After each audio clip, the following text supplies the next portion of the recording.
Living life, every day, late at night, not okay.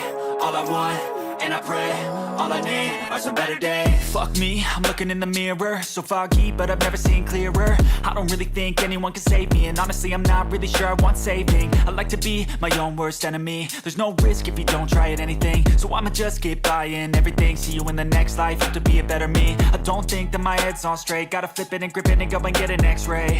What's wrong with me? I just feel weight pushing on my chest and it squeezes till I suffocate. Better change my mindset, meditate. It's pretty cool that I'm alive and have better days. I could walk, see, hear, I should celebrate. Think I could change my mind, maybe elevate. Living life, every day, late at night, not okay. All I want, and I pray, all I need are some better days. Yeah, all I need are some better days. Cause all I want, and I pray, I believe in the better days. I'm kinda stuck between a rock and a hard place. Do I work hard or live at my pace? You're only young once, yeah that's all great, but I also want a future where I'm okay. Living life is doing lots of cocaine. Wait no, it's living with no shame. Wait no, it's sleeping in on Sundays. I guess it's different for each of us and that's okay. Well I just wanna be happy, how to get there? Glad that you asked me. I think it's different for everyone. Some of us need work, others need fun. Some of us need purpose to overcome. But try to do what you love when it's said and done. Cause there's so many differences in each of us. Trust your gut, it can show you what you want. Living life, every day, late at night, not okay. All I want, and I pray, all I need are some better days. Yeah, all I need are some better days. Cause all I want, and I pray, I believe in the better days. Living life, every day, late at night, not okay. All I want, and I pray, all I need are some better days. Yeah, all I need are some better days. Cause all I want, and I pray, I believe in the better days.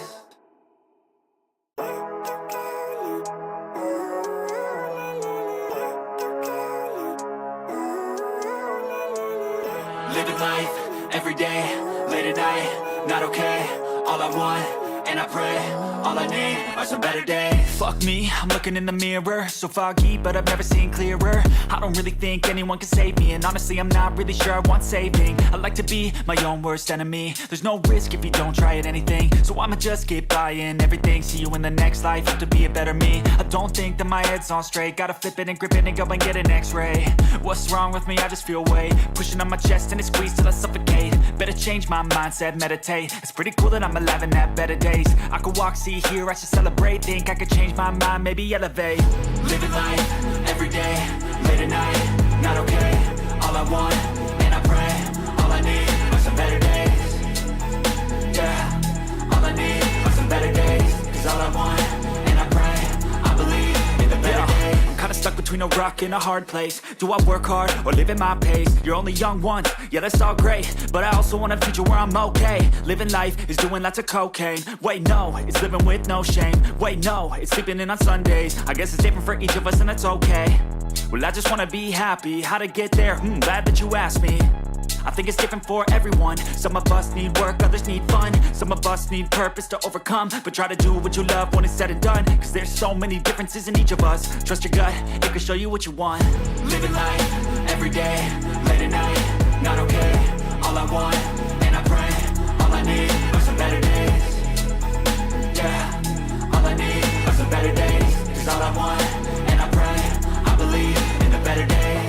Living life, every day, late at night, not okay. All I want, and I pray, all I need are some better days. Yeah, all I need are some better days. Cause all I want, and I pray, I believe in the better days. Dzień dobry, dzień dobry, dzień dobry, nie wiem gdzie mam mówić. Nie mam podglądu na YouTubie, słuchajcie. Cały czas się kręci kółeczko. Powiedzcie, że jest płynnie i że jest ok. Cześć. Siema Bzyku, siema Rokobrak, siema Artur, siema Maciej, siema Rewex, siema Daniel, oczywiście siema Alicja. Mój podgląd w YouTube Studio robi. Ale wszystko mi się świeci na zielono, no więc... Siema Piotr. Piotrze, sprawdzałem. Prezent. Łapka w górę. Jest moc. To dobrze, ja nie muszę mieć YouTube Studio podglądu. Ważne, że mam zielony guziczek, słuchajcie, który pokazuje, zielone kółeczko tutaj takie, które pokazuje doskonałe połączenie. Cześć, cześć. Nieostrą facjatę mam? Znowu coś poprzestawiałem. How dare you? Może trochę. Artur, nie... Co? Co Artur piszesz? Cześć, cześć Ala, cześć wszystkim, cześć. Białasek, nieostrą facjatę mam podobno. Poczekaj, sprawdzę to na fajnym kubku. Czy ja wyłączyłem autofokusa? No nie, no coś tam oszczy.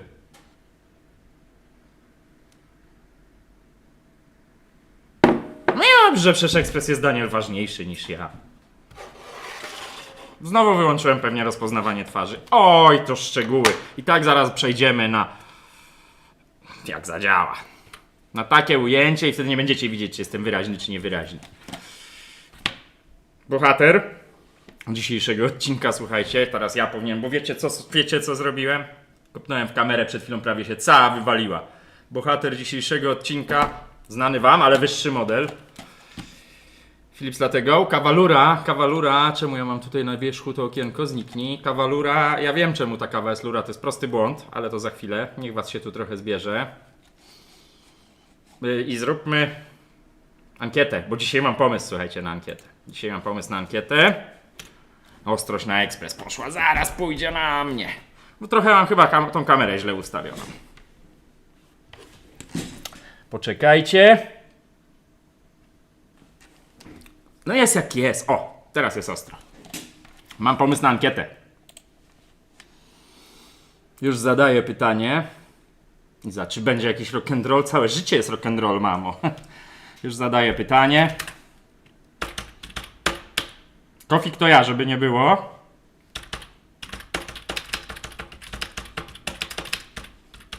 Poczekajcie. I jeszcze odpowiedzi. Będą 4 warianty.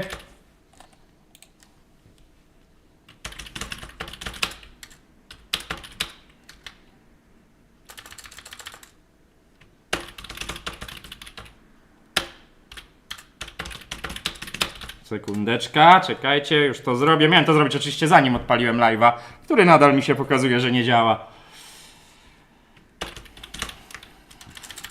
Co tam u was? Co tam u was? Co słychać?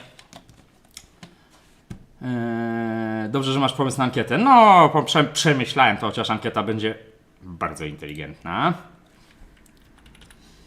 Jeszcze jedna wersja i już. Ankieta, no zakończymy ją, jak ją zakończymy, odpalam. No, taką robimy dzisiaj ankietę. Czy ta ankieta może mi stąd zniknąć, bo mi będzie przeszkadzać? Może. Ja już głos swój oddałem. Artur, poniedziałek się kończy. A więc super, Artur. Dla mnie się jeszcze nie kończy. Jak w temacie live'a, strasznie mi odciąga wzrok tutaj na tym, mam tu drugi monitor, słuchajcie, że niby ten live nie działa, ale działa. Jak w temacie, ekspres oddany, zgłoszona usterka kawalura, wodnista, niedobra, ofu. Zaraz to zbadamy. Zaraz do niego przejdziemy, dam wam jeszcze chwilkę. Poczytam, co piszecie. No właśnie, jak już mam kubek do sprawdzania ostrości, tradycyjnie wiem, nie powinienem. Muszę coś popijać. Przedziałek, prezent od młodzieńczej fryzury od mamy. Jak to jest, słuchajcie, zimno, to wy sobie nie wyobrażacie. O tej porze nie wolno. Co nie wolno? Jak nie wolno? Jak wolno? Wasze zdrowie? Witam, Krzysztof. Słuchajcie, jeszcze jedna prośba od partnera kanału. Zapytała mnie firma Nord, czy powiem o tym na live, czemu mam nie powiedzieć. Zgłosili się do mnie z propozycją wspierania wzajemnego się promowania. Jak kanał był malutki, teraz jest też malutki, ale już nieco większy. W opisie live'a macie link do konkursu gospodarczego, w którym bierze udział firma Nord. No i jeśli mogę was prosić, tam w ten link klikacie, przewijacie sobie, znajdujecie sobie firmę Nord, głosujecie. Mnie będzie miło, firmie Nord będzie miło. A tak jak mówię, pomogli mi w rozwoju kanału, więc jeśli mogę was prosić, to do it, please. Zróbcie to teraz, zróbcie to po live'ie. Jak wam wygodnie. Taka prośba na wstępie. Link jest w opisie live'a. Ja też po kawie i energetyk na to.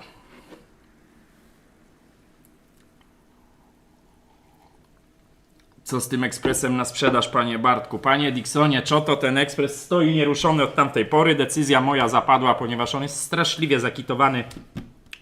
Jak zdążę, to na środę, jak nie zdążę, może na sobotę, może na następną. Nie będę go już na live tutaj przytaczał. Postanowiłem wymienić w nim wszystkie elektrozawory, wymienić w nim infuzor, zrobić go już tak na total tip-top, więc on nie będzie tani, ale będzie na nowych częściach praktycznie. Do tematu wrócę. Tak jak mówiłem, na razie stoi w zawieszeniu.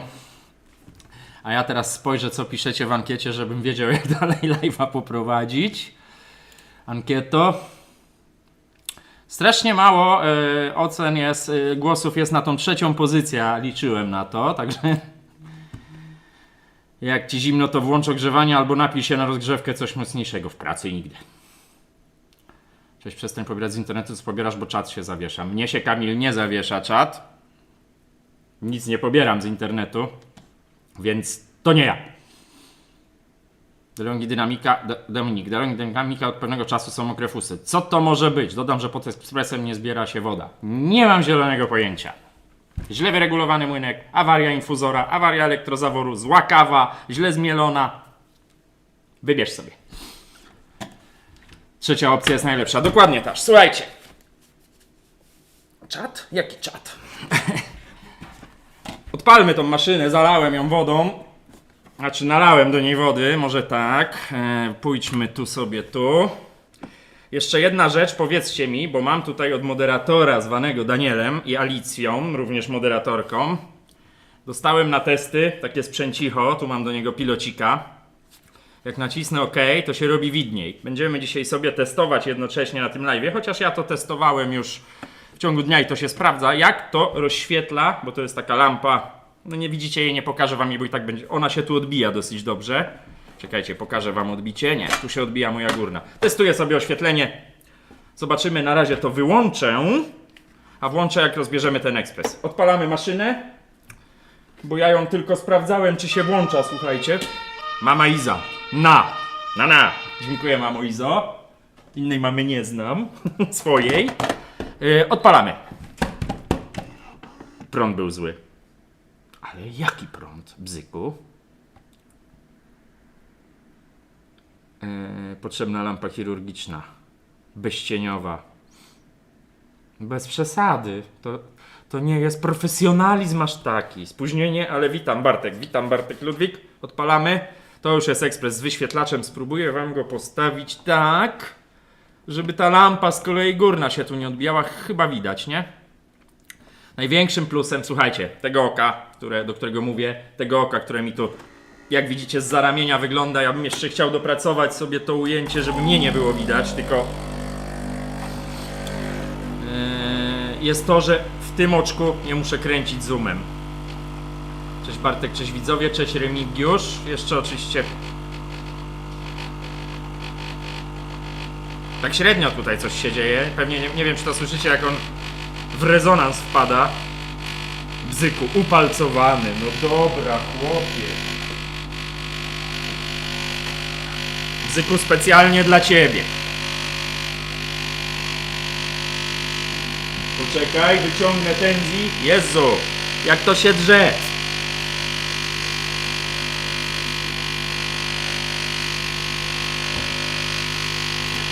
Słuchajcie, on na razie to... A idź na ten urlop, masz na 1,5 litra paliwa. Dziękuję, Artur.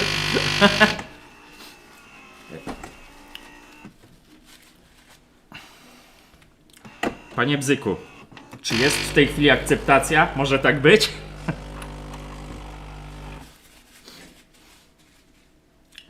Konkra, Dominika, mam to samo, też nie wiem, czemu tak może być. No słuchajcie, ja to powtórzę po raz kolejny, bo dzwonicie, piszecie, od razu mówię, na maile o poradę nie odpisuję, kasuję te maile. Jak dzwonicie, ja wam nie doradzę, bo ja nie jestem w stanie wam powiedzieć, co się stało przez telefon czy przez internet. Wymieniłem możliwe powody. Trzeba to sprawdzić. Wybzyczał się. I tutaj w opisie dzisiejszego live'a też napisałem o prostych błędach użytkowych tego ekspresu. I pierwsza rzecz, ja nie wiem jak wygląda oryginalny filtr, bo ja filtrów nie stosuję. Ale jak macie problem z tym, że ekspres nie startuje, zwłaszcza po włożeniu nowego filtra, to zróbcie podstawową rzecz, czyli zalejcie wszystko. No ten filtr wygląda, słuchajcie, źle. Widać to chyba. Nie wiem ile on ma, nie jest na nim napisane. Kamera tego tak nie oddaje. Też nie oddaje tego jak się ulałem, ale no widać jak wyłazi brąz, że tak powiem. Tu jest wszystko, aż się ślizga. Pierwsze co, w każdym ekspresie, nie tylko w Latego, jak jest problem ze startem ekspresu, on nawet teraz nie wywalił błędu, nie wiem czemu zupełnie. Wyjmijcie filtr. Podstawcie coś. Puśćcie na przykład gorącą wodę. Czyli w tym przypadku more drinks. Szukamy sobie tutaj gorącej wody. Tak się odpowietrza większość ekspresów. Trzeba to zrobić dyszą gorącej wody, ponieważ ekspres nie przepuści wody przez cały ten system, jeśli jest zapowietrzony. Tak to wygląda. Ok. Nieintuicyjna jest zawsze ta obsługa tych Latego. Bzyku, będzie, nikt nie będzie z tego jadł. On ucichł już w tej chwili, nie wiem czy to słychać, bo on wypuścił z siebie całe powietrze. To jest podstawa. Jakiekolwiek problemy, gdzie nie leci, nie płucze się przy starcie. Wywala 3 diody, jeśli nie ma wyświetlacza. Wywala wam tu błąd 5. Wyjmijcie to, puśćcie gorącą wodę. To jest pierwszy błąd. To jest, z tego co pamiętam, napisane w instrukcji ekspresu. Nie chcę się tutaj wspierać, ale wydaje mi się, że to jest napisane w instrukcji ekspresu. Damian Sik. Ile czasu trwa odkamienianie w EQ6? Siedzę i czekam już 30 minut, a on cały czas sobie pyrka. Nie wiem. Powtórzę, nie znam odpowiedzi na takie pytania, nigdy tego nie mierzyłem. Instrukcja. No to co? Zapaszmy tą lurę. Nie przyniosłem sobie, poczekajcie, nie przyniosłem sobie filiżanek, które umyłem. Zawsze nieprzygotowany. Jestem. Zapaszmy jakąś kawę, zobaczmy jak ta lura wygląda. Co prawda tu jest kawa klienta. Słuchajcie, zrobię chwilę wichury, bo ja sprawdzam ekspresy, które są oddawane do mnie. Na problemy ze smakiem kawy, na problemy z jakością tego naparu, to ja sprawdzam tylko i wyłącznie na swojej kawie, bo ją znam. Nie mam jak wam tego pokazać, bo byłby potrzebny widok z góry, ale pokrętło, i to jest kolejny błąd użytkowy, o którym chcę powiedzieć, bardzo częsty. Pokrętło regulacji jest skręcone na minimum, czyli na najmniejsze ziarenko. To tak nie działa, słuchajcie. To tak nie działa, wielokrotnie o tym powtarzam. 99% przekonania mam, poza tym, że może być złamana wysypka, pęknięta, że problem jest z tym, że ktoś sobie skręcił ten młynek na minimum, żarna, młynka są zbliżone do minimalnej odległości i tej kawy namiela się tyle co kot napłakał, tak to się mówi? Sprawdźmy. Weźmy sobie kawę, weźmy sobie maksymalną moc.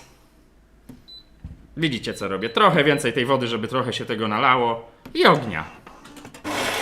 Młynek chodzi. Sylwia, jeszcze raz dzięki pana filmom dowiedziałem się jak wyczyścić wylewkę Nibona. Super. Po to te filmy robię. Bzyku, dziękuję za akceptację, bo nie wiem czy ci podziękowałem. Zobaczmy. Ja słyszę już po tym jak męczy się pompa, nie wiem czy to słyszycie, że ta kawa jest zmielona w pył. To nie może tak być. To nie jest, wiadomo, im bardziej zmielicie, im drobniej zmielicie kawę, tym więcej wyciśniecie z tej kawy, ale to nie można przesadzać w żadną stronę. No ta kawa się tu zaparzy pięknie. Ja bym nawet nie powiedział, że ona jest lurowata. Nie będę jej pił, ale zobaczymy jak wyglądają fusy. Coś tutaj na zlewki mam tu. Zobaczmy jak wyglądają fusy. To jest też tak, że kawa, mogłem zmielić jedną, że kawa klienta może być bardzo złej jakości, bo pamiętajcie, podstawa kawy to, zaczynamy od surowiec, z jakiego surowca zostały wypalone te ziarna, jak zostały wypalone te ziarna, jak je zmielimy, jak mamy wysterowany, wyczyszczony i zrobiony na Perfect Express. I te wszystkie czynniki muszą być na tip-top, żeby ta kawa była na tip-top. Jeśli kupujecie kawę, ja tu nie chcę, wiecie, mówić, że kawa musi kosztować 200 zł za kilogram. Nie, ale jeśli kupujecie kawę 30 zł za kilogram, to na czymś jest oszczędzone? Na surowcu, na płukaniu, segregowaniu tego surowca. Będę to powtarzał jak mantrę, bo w tej chwili, to ja wam powiem, ta moja kawa jest za drobno zmielona. Nie wyjmę tego kejka, spróbuję. No jest to za drobno zmielone, no ciężko mi to pokazać w tej chwili właśnie. Odpalmy lampę. O. Jest to za drobno zmielone, ale tak na granicy, słuchajcie. No to zmielmy jeszcze jedną, bo w tej chwili wymielała się w młynku kawa włożona przez klienta. Chociaż na mój gust ta kawa wyglądała dobrze, więc... MXR, wysypka. Wystarczy okienko do kawy zmielonej otworzyć, jeśli wysypka stoi tam na bank pęknięta. Jeżeli wysypka stoi, to na bank pęknięta. Jeśli tańczy, to jeszcze nie odpadła. To nie do końca jest tak, jak piszesz. Ona może być na kawie się poruszać. To nie zgadzam się z tobą. To nie tak. To nie jest jakby w 100% do stwierdzenia przez to okienko, czy wysypka jest cała, czy jest niecała. Mariusz, co się dzieje, jak kawa zbyt drobno zmielona? Po pierwsze, za dużo z niej wyciągniesz. Czekajcie, muszę jeszcze przekręcić to. O. Po pierwsze, może być bardzo kwaśna kawa, jest przeparzona kawa. A jak już ją zmielisz, taki totalny wpływ, bo takie przypadki też spotykałem, to w ogóle nie poleci kawa. Będzie kawa tak zmielona, że nie przeciśnie się przez nią woda. Po prostu, da się tak. Michał Shadow, ludzie nie wiedzą, nie czytają instrukcji, nikt im nic nie mówi przy zakupie, a później wina kawy. No tak, no ciągle to powtarzam, wiecie, ja się śmieję z tych instrukcji, czytajcie instrukcje, to jest żart u mnie w rodzinie, przeczytaj instrukcje, ale no po coś te instrukcje są pisane, wiecie, ja czasami czytam instrukcje od Ekspresu, bo trafia się jakiś rzadki model, na przykład nie wiem jak włączyć tam odkamienianie, no to niby jest to forma żartu, ale no powiem wam tak po kremie, po jej ilości, biorąc pod uwagę, że tu jeszcze jest krema z poprzedniego zaparzenia, no nie jest to idealnie, ale co? Ale no nie jest to lura, no ja za chwilę sobie przyniosę, znaczy wiecie, rozbierzmy go, zobaczmy co tam się w środku dzieje, może ten moment już zróbmy, jeszcze zostało kawy. Jeszcze na jedno mielenie zostało, to zmielę, nawet trochę braknie. Rozbierzmy go, sprawdźmy, bo taki ekspres to też jest odpowiedź na pytania wielu z was. Właśnie, rozkręćmy jeszcze, matko, Alicja. Za sobotnią noc i niedzielny poranek oraz na YouTube... Coś tu zabuczało? Za sobotnią noc i niedzielny poranek oraz na YouTube Premium. Daniel też pozdrawia, dziękuję. Ale donate zabrzmiało. Strach się bać. Rozkręcam. Młynek na środek. Z reguły w większości ekspresów to fabryczne ustawienie na środku regulacji, na środku zakresu regulacji jest OK. Słuchajcie, dużo osób tym kręci, nie zwiększyłem mocy, dużo osób tym kręci i tym można kręcić, można się tym bawić, ale no nie bez pojęcia.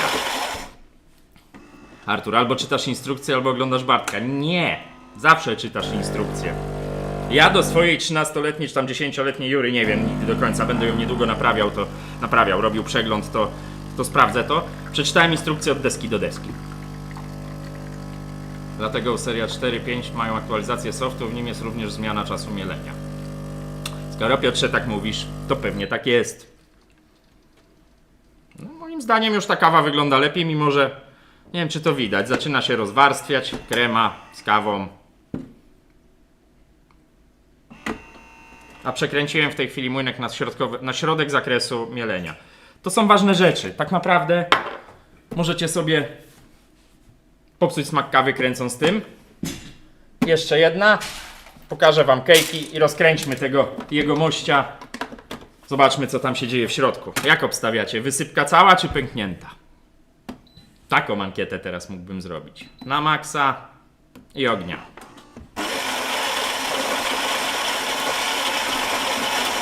Jakub, a skąd bierzesz kawę do testowania ekspresów? Z palarni kawy.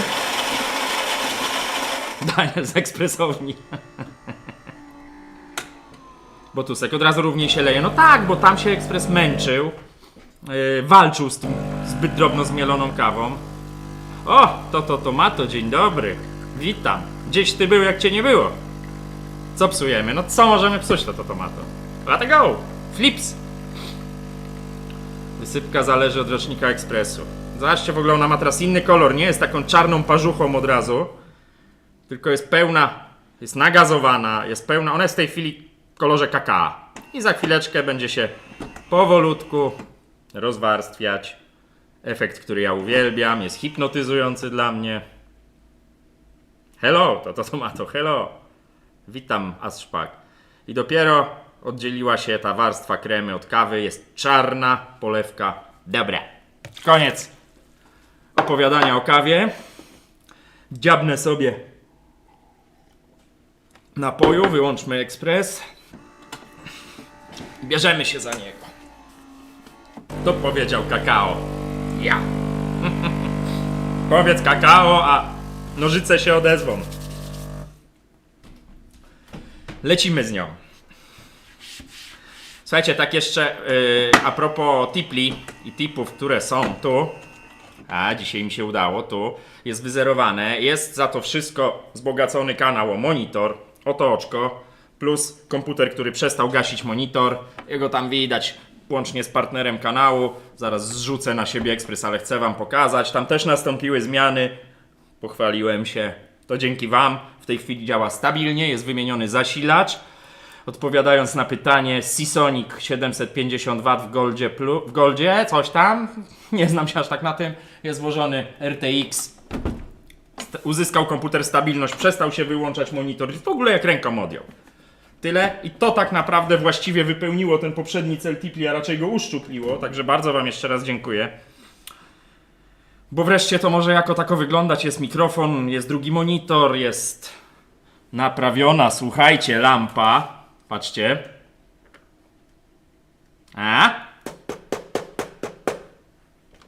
W sposób druciarski, zatem teraz nie cząkną kamery, ale działa.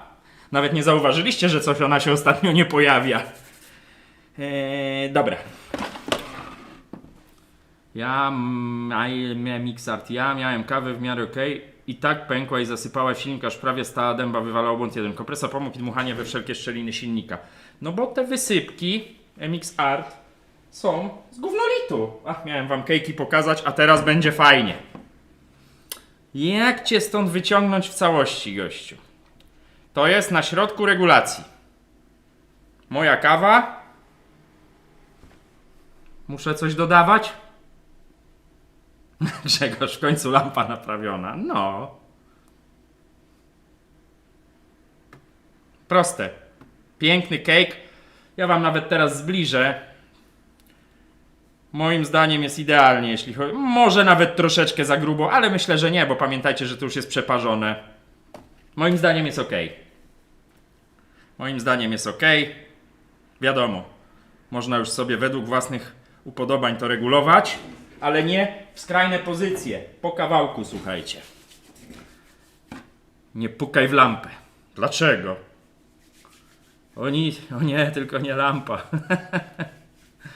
W oryginalnych filtrach pisze Kamil, w instrukcji jest napisane, że przed włożeniem nowego filtra trzeba odpowietrzyć sam filtr poprzez zanurzenie go w wodzie na kilka minut do góry nogami. Dokładnie tak.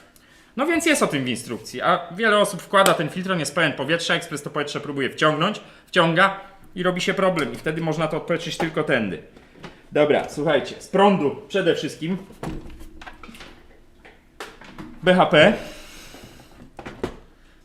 oceńmy. No, jest nawet bardzo ok, bym powiedział. Nie ma się tu za bardzo do czego przyczepić. Czyściutko. To chyba jakiś świeży ekspres jest, zaraz się dowiemy. Poukładałem sobie kawy na wierzchu tu za mną. O kawie też powiem w trakcie. Dobra, sprawdźmy ankietę, bo jestem ciekaw. Jestem ciekaw. Natychmiast płacę za to. Osoby, które odpowiadają na wybierają trzecią odpowiedź w ankiecie, to potem kontaktujcie się ze mną na priv, słuchajcie. Dobra, rozkręcamy go. Szkoda czasu, bo pół godziny pitole. To zabiorę, bo wiecie co się stanie. Kręcimy gościa. No tutaj to właściwie wstanę. Mogę wam nawet tylko tutaj pokazać teraz ekspres, po co macie oglądać moje spodnie. Standardowa procedura rozkręcania latte go. Nic tu się nowego nie pojawia. Na razie zgaszę to tą rozświetloną lampę. Świetna jest ta lampa, jest do niej pilot. Ulepszamy to wszystko. Jeszcze tu muszę odkurzyć trochę.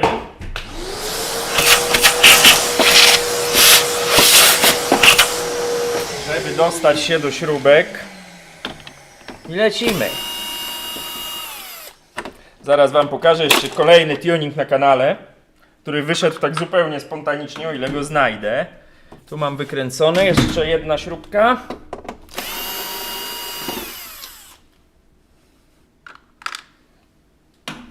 I co? I teraz gdzie jest moja stuningowana podkładka? Słuchajcie. Jeszcze wyjąć wodę, woda wyjęta. Żeby ładny ślizg był na gąbeczce. Taż, chcesz jechać Madera czy Sri Lanka? Nie wiem jeszcze Taż gdzie, a co? Bo zastanawiasz się jaki przelew zrobić na Tipli, rozumiem? Wszystko zależy. Nie wiem, słuchajcie, chcę jechać tam gdzie jest ciepło, chcę odpocząć. Nie byłem 2,5 roku na urlopie. Czasami trzeba. Dobra, zdejmujemy górę. Pamiętamy o zatrzaskach. Mata pod akwarium? Nie, bo tu sek. Nie zgadłeś. Zgadnijcie z czego jest ta mata. Ci co wiedzą, moderatorzy zwłaszcza, niech nie mówią. Alicja, a co to za instrukcja? Nie rozumiem. Zgadnijcie z czego ta gąbka jest.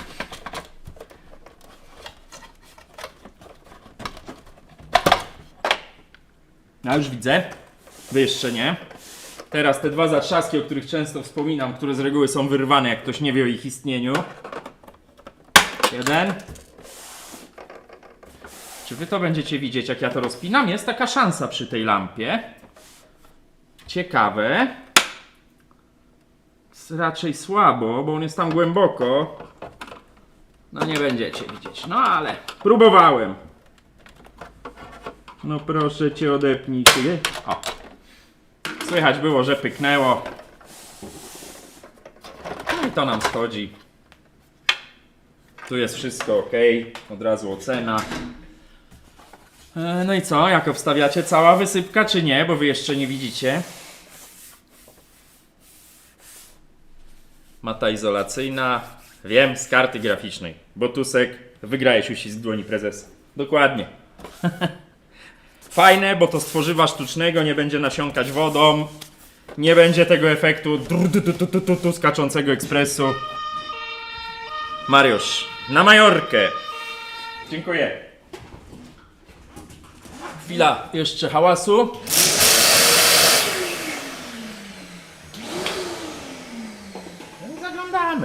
Zaglądamy. Gdzie to poleciało? Mogę go właściwie położyć na bok. Na matę. Zaglądamy mu do brzucha. Powiedzcie, widno tu jest w tej chwili? Czy nie? Dajcie znać, bo jestem ciekawy. Czy jeszcze rozjaśnić tą lampę? Powiedzmy, mogę zrobić, słuchajcie, mogę zrobić nawet. Nie wiem co robię. Nie wiem co robię. Ale zaraz się dowiem. Nie umiem obsługiwać, słuchajcie, tego pilota.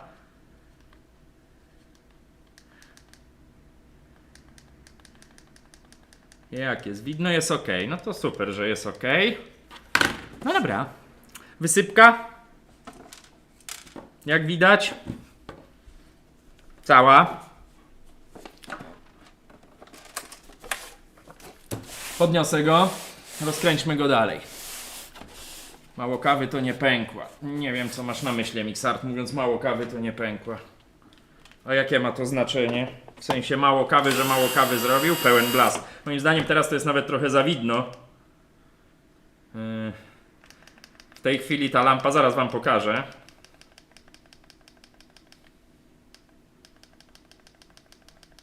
Ja mam wrażenie, że coś tu się wydarzyło.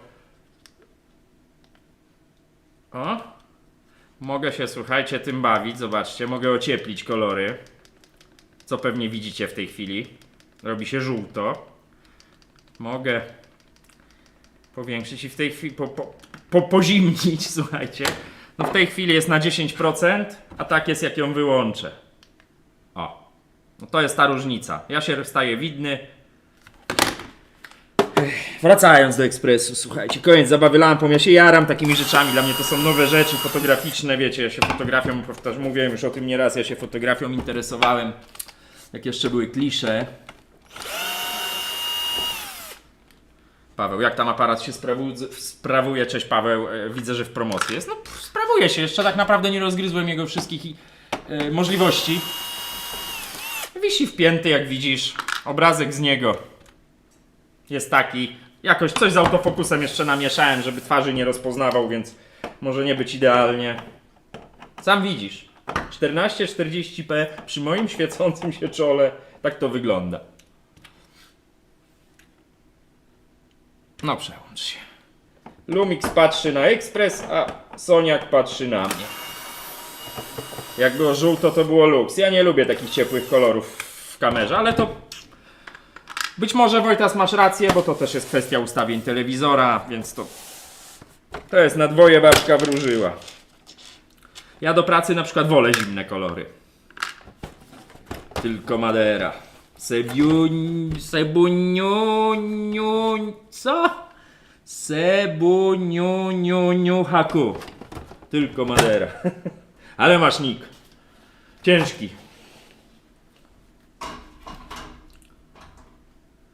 Tasz, a w ogóle co to za sprzęt, bo gdzieś mi umknęło, ale to pytasz o kamerę, Tasz? Mam nadzieję, że nie przeze mnie ta ankieta, Mariusz Gruszka. Dlaczego przez ciebie? Nie kumam. No i teraz tak, zawsze było tak, słuchajcie. Gdzie jest śmietnik? Zginął, dobra. Czyli dosyć ciemno w Ekspresie. Chcę teraz pokazać tą różnicę, a tak jest z lampą. Jeszcze jakby było ostro, to już w ogóle byłoby genialnie. O. Aliens siema. Chyba jest widno, nie? No jest. Po kolei. Tu się kurczę nic nie dzieje. Ekspres rocznik 2021 marzec, czyli sorry, 2-latek. Wężyki czyste. Tu nic się nie dzieje. Końcóweczka czysta. Tu wszystko ok. Prawdopodobnie kwestia jest ziaren plus ustawienia młynka na minimum, słuchajcie. No. Tak to wygląda. To jest prosta rzecz, kręcenie tą regulacją, która wchodzi dokładnie tu w młynek. Jeszcze wam to pokażę. Ta regulacja, którą macie, to pokrętło, ona wchodzi tu. Jak regulujecie, kręcicie młynkiem na zasadzie słoika, słuchajcie. Albo skręcacie, czyli zbliżacie ostrza do siebie, żarna, ja mówię ostrza, bo wiele osób żarna jakby nie wiedzą o co chodzi. Albo zbliżacie żarna do siebie, czyli zmniejszacie między nimi odległość, bo mielenie żarnowe polega na zgniataniu tej kawy. Jeśli rozszerzacie, grubsze drobinki się przedostają, czyli odkręcacie słoik. Tylko wiadomo, pokrętło ładuje w te ząbki, czyli jak kręcicie pokrętłem w prawo, to tak naprawdę odkręcacie młynek, jak kręcicie pokrętłem w lewo, to dokręcacie. Jak skręcicie to na maksa, to tej kawy i objętościowo się mało namieli i siłą rzeczy niby będzie mocniejsza, a będzie słabsza, bo będzie za mało namielone. Co tam piszecie? MXR, zasadniczo do pracy tylko zimna barwa światła. Przy biurku neutralne, ciepłe tylko w domu. Tak, ja lubię ciepłe światło w domu, ale w pracy zimne. Mariusz, pytanko, co pada w elektronice DeLonghi? Pytam o ostatni odcinek PS, czy już go naprawiłeś? Tak, padło sterowanie temperaturą. Tam została wymieniona elektronika, jest naprawiony i dzisiaj się pojawi na live, bo wrócił. Ale wrócił prawdopodobnie przez mój błąd. Sprawdzimy to, bo widzę, że tutaj pójdzie szybko, więc przejdziemy, myślę, że jeszcze chwila i przejdziemy do DeLonghi, bo wrócił do mnie z problemem, jest w opisie filmu ten problem. Z problemem, że spienia na raty. Czyli spienia, przestaje, chwila mija, zaczyna spieniać. No wiem, co mogłem zrobić źle, mogło się to też stać podczas transportu, tutaj jakby nie wnikam, po to jest gwarancja. Zaległe imieninowe, najlepszego, hashtag SPD. Dziękuję, Bzyku. Właśnie, ktoś wie, czyje imieniny były w sobotę? Imieniny Bzyku zostały oprzednięte hucznie. Dziękuję. No Ekspres, słuchajcie, wygląda jak nowy. Obywatel, bo widziałem to pytanie, nie przeczytałem. Co jest za tą czarną puszką na dole po prawej z 2 otworami? Mówisz o tym? Osłona przekładni napędu. Tam są zębatki. Tam się dzieje magia, jeśli chodzi o napęd tego jego mościa. Tylko oczywiście on jest z drugiej strony. No nie wiem, słuchajcie, no tak naprawdę nie wiem, no przegląd w dwuletnim ekspresie, czy ma sens? Możemy sprawdzić jeszcze oczywiście, czy spienianie działa. Moim zdaniem to tu wszystko wygląda na tip-top, wiecie, to też nie o to chodzi, żeby teraz klientowi wyczyścić czyste wężyki, pozmieniać cybanty, które siedzą dobrze. Nawet słuchajcie, już uszczelka w zaparzaczu wygląda jak nowa. Jasne, ten zaparzacz rozbiorę, wyczyszczę, bo on tu ma gdzieniegdzie kawę, nasmaruję go. No tu jest wszystko ok. Tutaj nastąpił błąd Matrixa pod tytułem klient sobie pokręcił pokrętłem. Ja bym go jeszcze odpalił teraz, poczekajcie. Zobaczymy na otwartym ekspresie, co się dzieje. To muszę wywalić fusy. Komisyjnie pusto. O, no teraz to mogę wreszcie pokazać, że tu jest pusto. Komisyjnie pusto. Wody widzieliście, zrobiliśmy. Pytacie często o to. Dzisiaj taki bardziej instruktażowy live. Pytacie często o to, ile jest wody po 2-3 kawach w tacce. No a no tyle. Patrzcie. Może nie tu. Gdzie ja to postawiłem? Zrobiliśmy, co prawda przy mlecznych kawach tej wody będzie więcej, ale zrobiliśmy tyle jest po 3 kawach wody w tacce. Czyli niewiele. Odpalimy maszynę teraz. Tylko muszę przynieść wody, bo jak widzicie, wiele jej nie zostało. Warto ten ekspres odkamienić, słuchajcie, jak już jest w serwisie, sprawdzić. Odkamienić, sprawdzić, bo uciekłem, a zacząłem gadać. Odkamienić, sprawdzić, czy po odkamienianiu nic się nie zaczęło dziać. No już takie bardziej rutynowe czynności, które i tak by wypadało zrobić. Nie ma przewodu, tu jest przewód. Alicja, to na kupno tej nowej lampy do oświetlenia i twoja ulubiona piosenka. Nie wiem, czy to słychać. Mam tę moc, mam tę moc. Męczę wszystkich znajomych tą piosenką. Dziękuję, ładnie. Nie wiem, słyszeliście tą piosenkę z Donate'a? Bo ja mam chyba coś źle ustawione, że nie idzie ten dźwięk z Donate'ów do YouTube'a. Odpalamy, ale wypadałoby zaparzacz włożyć, nie?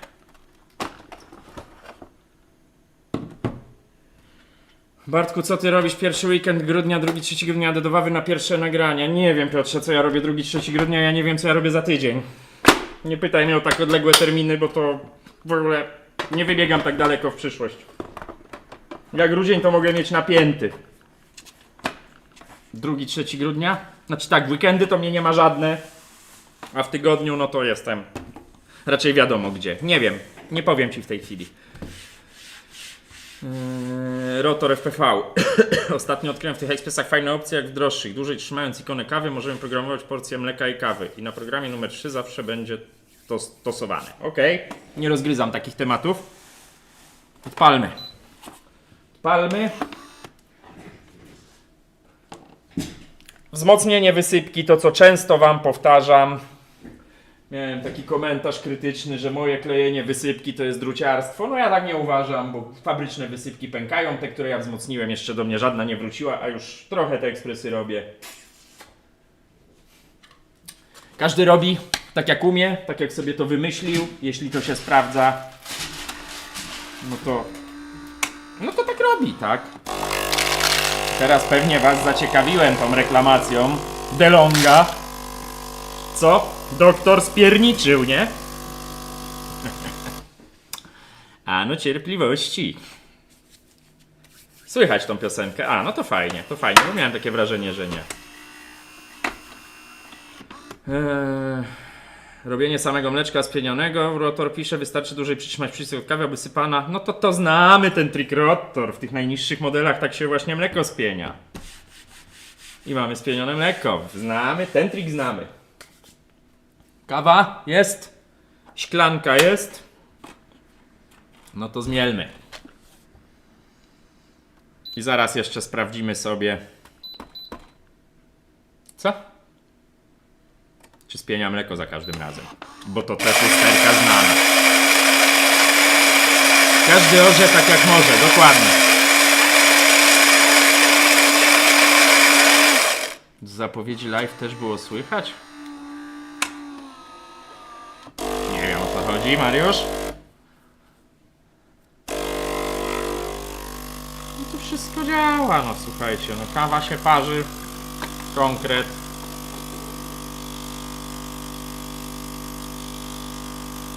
Ładnie widać, lecą stróżki jednolicie.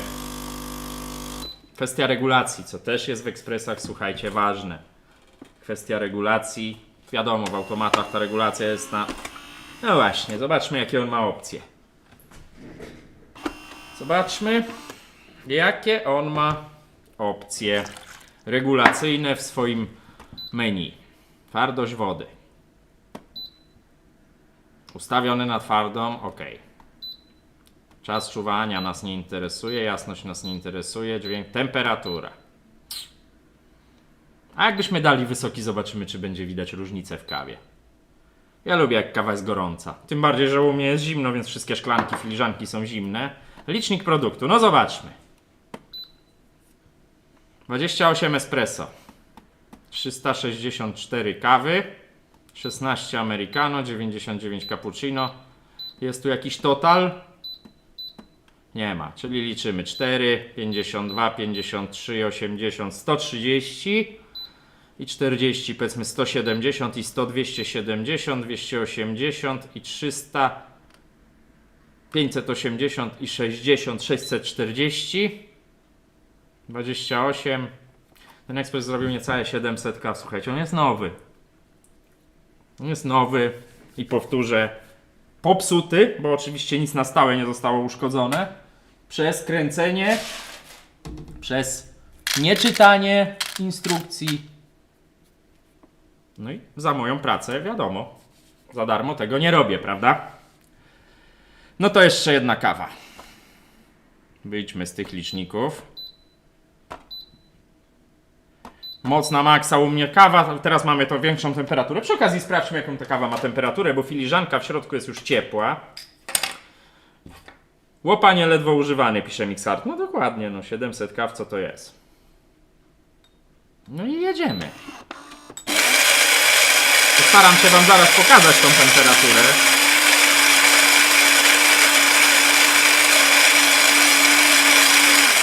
W najniższych modelach Krystian tak, bo one nie mają karawki spieniającej. Tu też nie dostałem do sprawdzenia.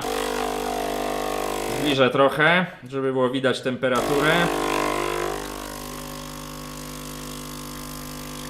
Mam nadzieję, że to widać. Ten termometr ma małą obsówkę, no ale zobaczcie, no nie jest źle, no jest 69 stopni, 71. Zaraz mi się szklanka przeleje. 76 stopni. 77 stopni udało mi się złapać holda. No to jest całkiem dobrze jak na temperaturę kawy przy temperaturze u mnie w firmie. I nie za gorącej filiżance. Jest ok. Wszystko jest ok. Widzicie, jak się kawa zaparzyła. Jeszcze się rozwarstwia. Zobaczmy komisyjnie kejki. Ale zobaczę, co piszecie. Jakie klej stosujesz do wysypki? Ja użyłem kleju Ataszek. Fajna nazwa. ATK 817, bardzo mocny, ale elastyczny, polecam. Ja używam kropelko podobnych, używam przeróżnych, jakie mi się trafią. Wszystko działa. Podobno kawa będzie drożeć, pisze Rotor, bo są jej małe ilości, albo to ściema w mediach. To nie z tego wynika, Rotor. Wzrost ceny kawy wynika z tego, że zaczęto trochę walczyć z wyzyskiem na plantacjach kawy.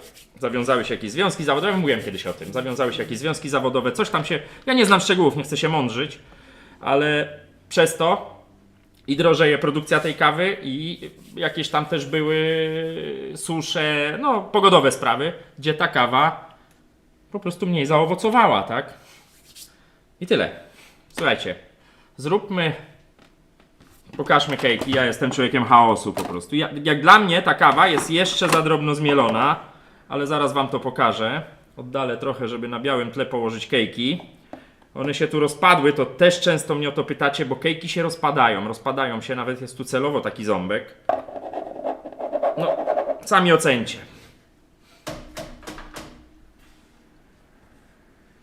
Moim zdaniem jest ok. Moim zdaniem jest bardzo ok.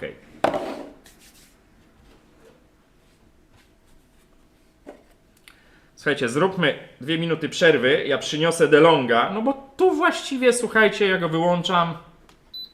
Można powiedzieć koniec pracy, trzeba go odkamienić, muszę się skontaktować z klientem. Spodziewałem się czegoś poważniejszego, chociaż... Oczywiście nie sprawdziłem spieniania. Czemu mi nie przypominacie? I jeszcze trzeba pomęczyć spieniacz, żeby mieć, co prawda karawki nie ma, ale żeby mieć pełen proces diagnostyczny, no to jeszcze mleko. Ok. Zagrzejmy ten elektrozawór porządnie. A ja czytam, co piszecie, bo to trochę potrwa. Zaraz tu się dyskoteka zorganizuje.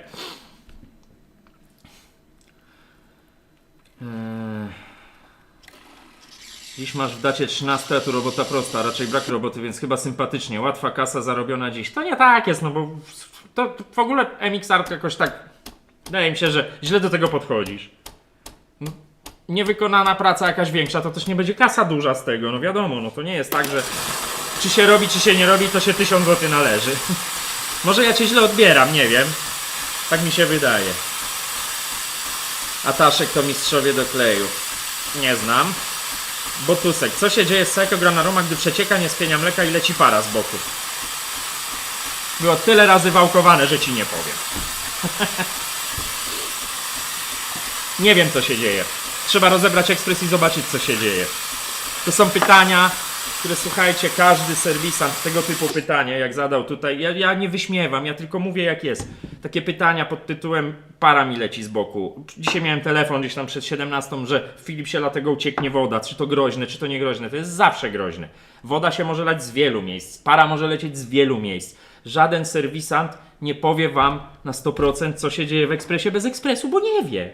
Ja mogę zgadywać, natomiast opowiadałem to tutaj znajomym na Discordzie, że przestałem doradzać w momencie, kiedy 1 czy 2 telefony miałem takie, że ktoś zadzwonił do mnie, słuchajcie, z pretensjami, że źle doradziłem. No, ja to zawsze zaznaczam w takiej rozmowie, że to jest zgadywanka, słuchajcie, i ja nie jestem w stanie wam powiedzieć na 100%, co wam się stało w ekspresie bez ekspresu. Dostałem 2 razy czy 3 po łapkach. Nie ma diagnostyki przez telefon, słuchajcie. 3 minuty przerwy. Zdejmę tego, wyleję wody wszystkie, bo wiecie, że zaraz będą na mnie, i przynoszę DeLonga i opowiem wam, co tu się wydarzyło. Zresztą zademonstruję wam, co się dzieje. Zaraz do was wracam.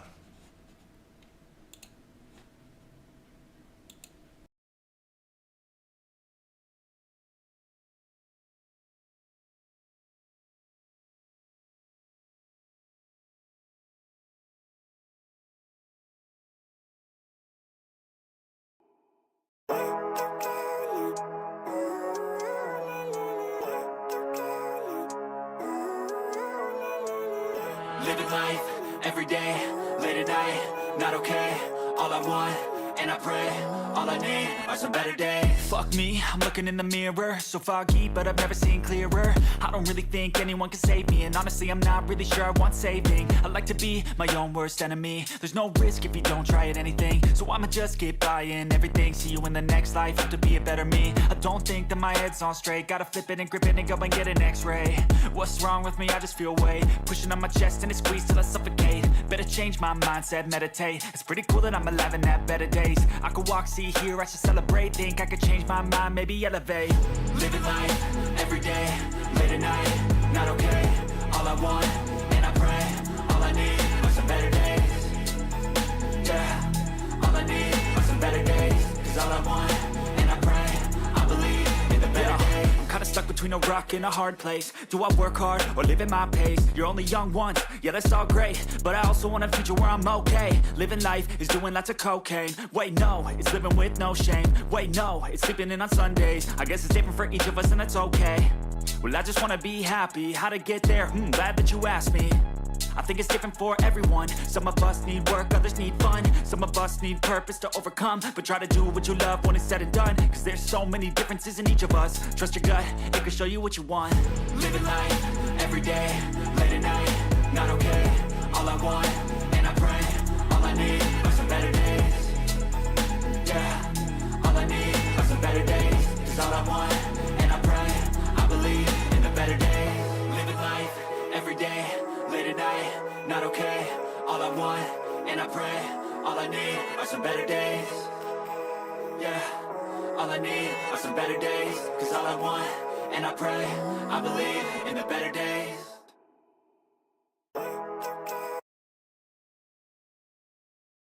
Słuchajcie, jestem. Udało się nawet, płynnie, szybko.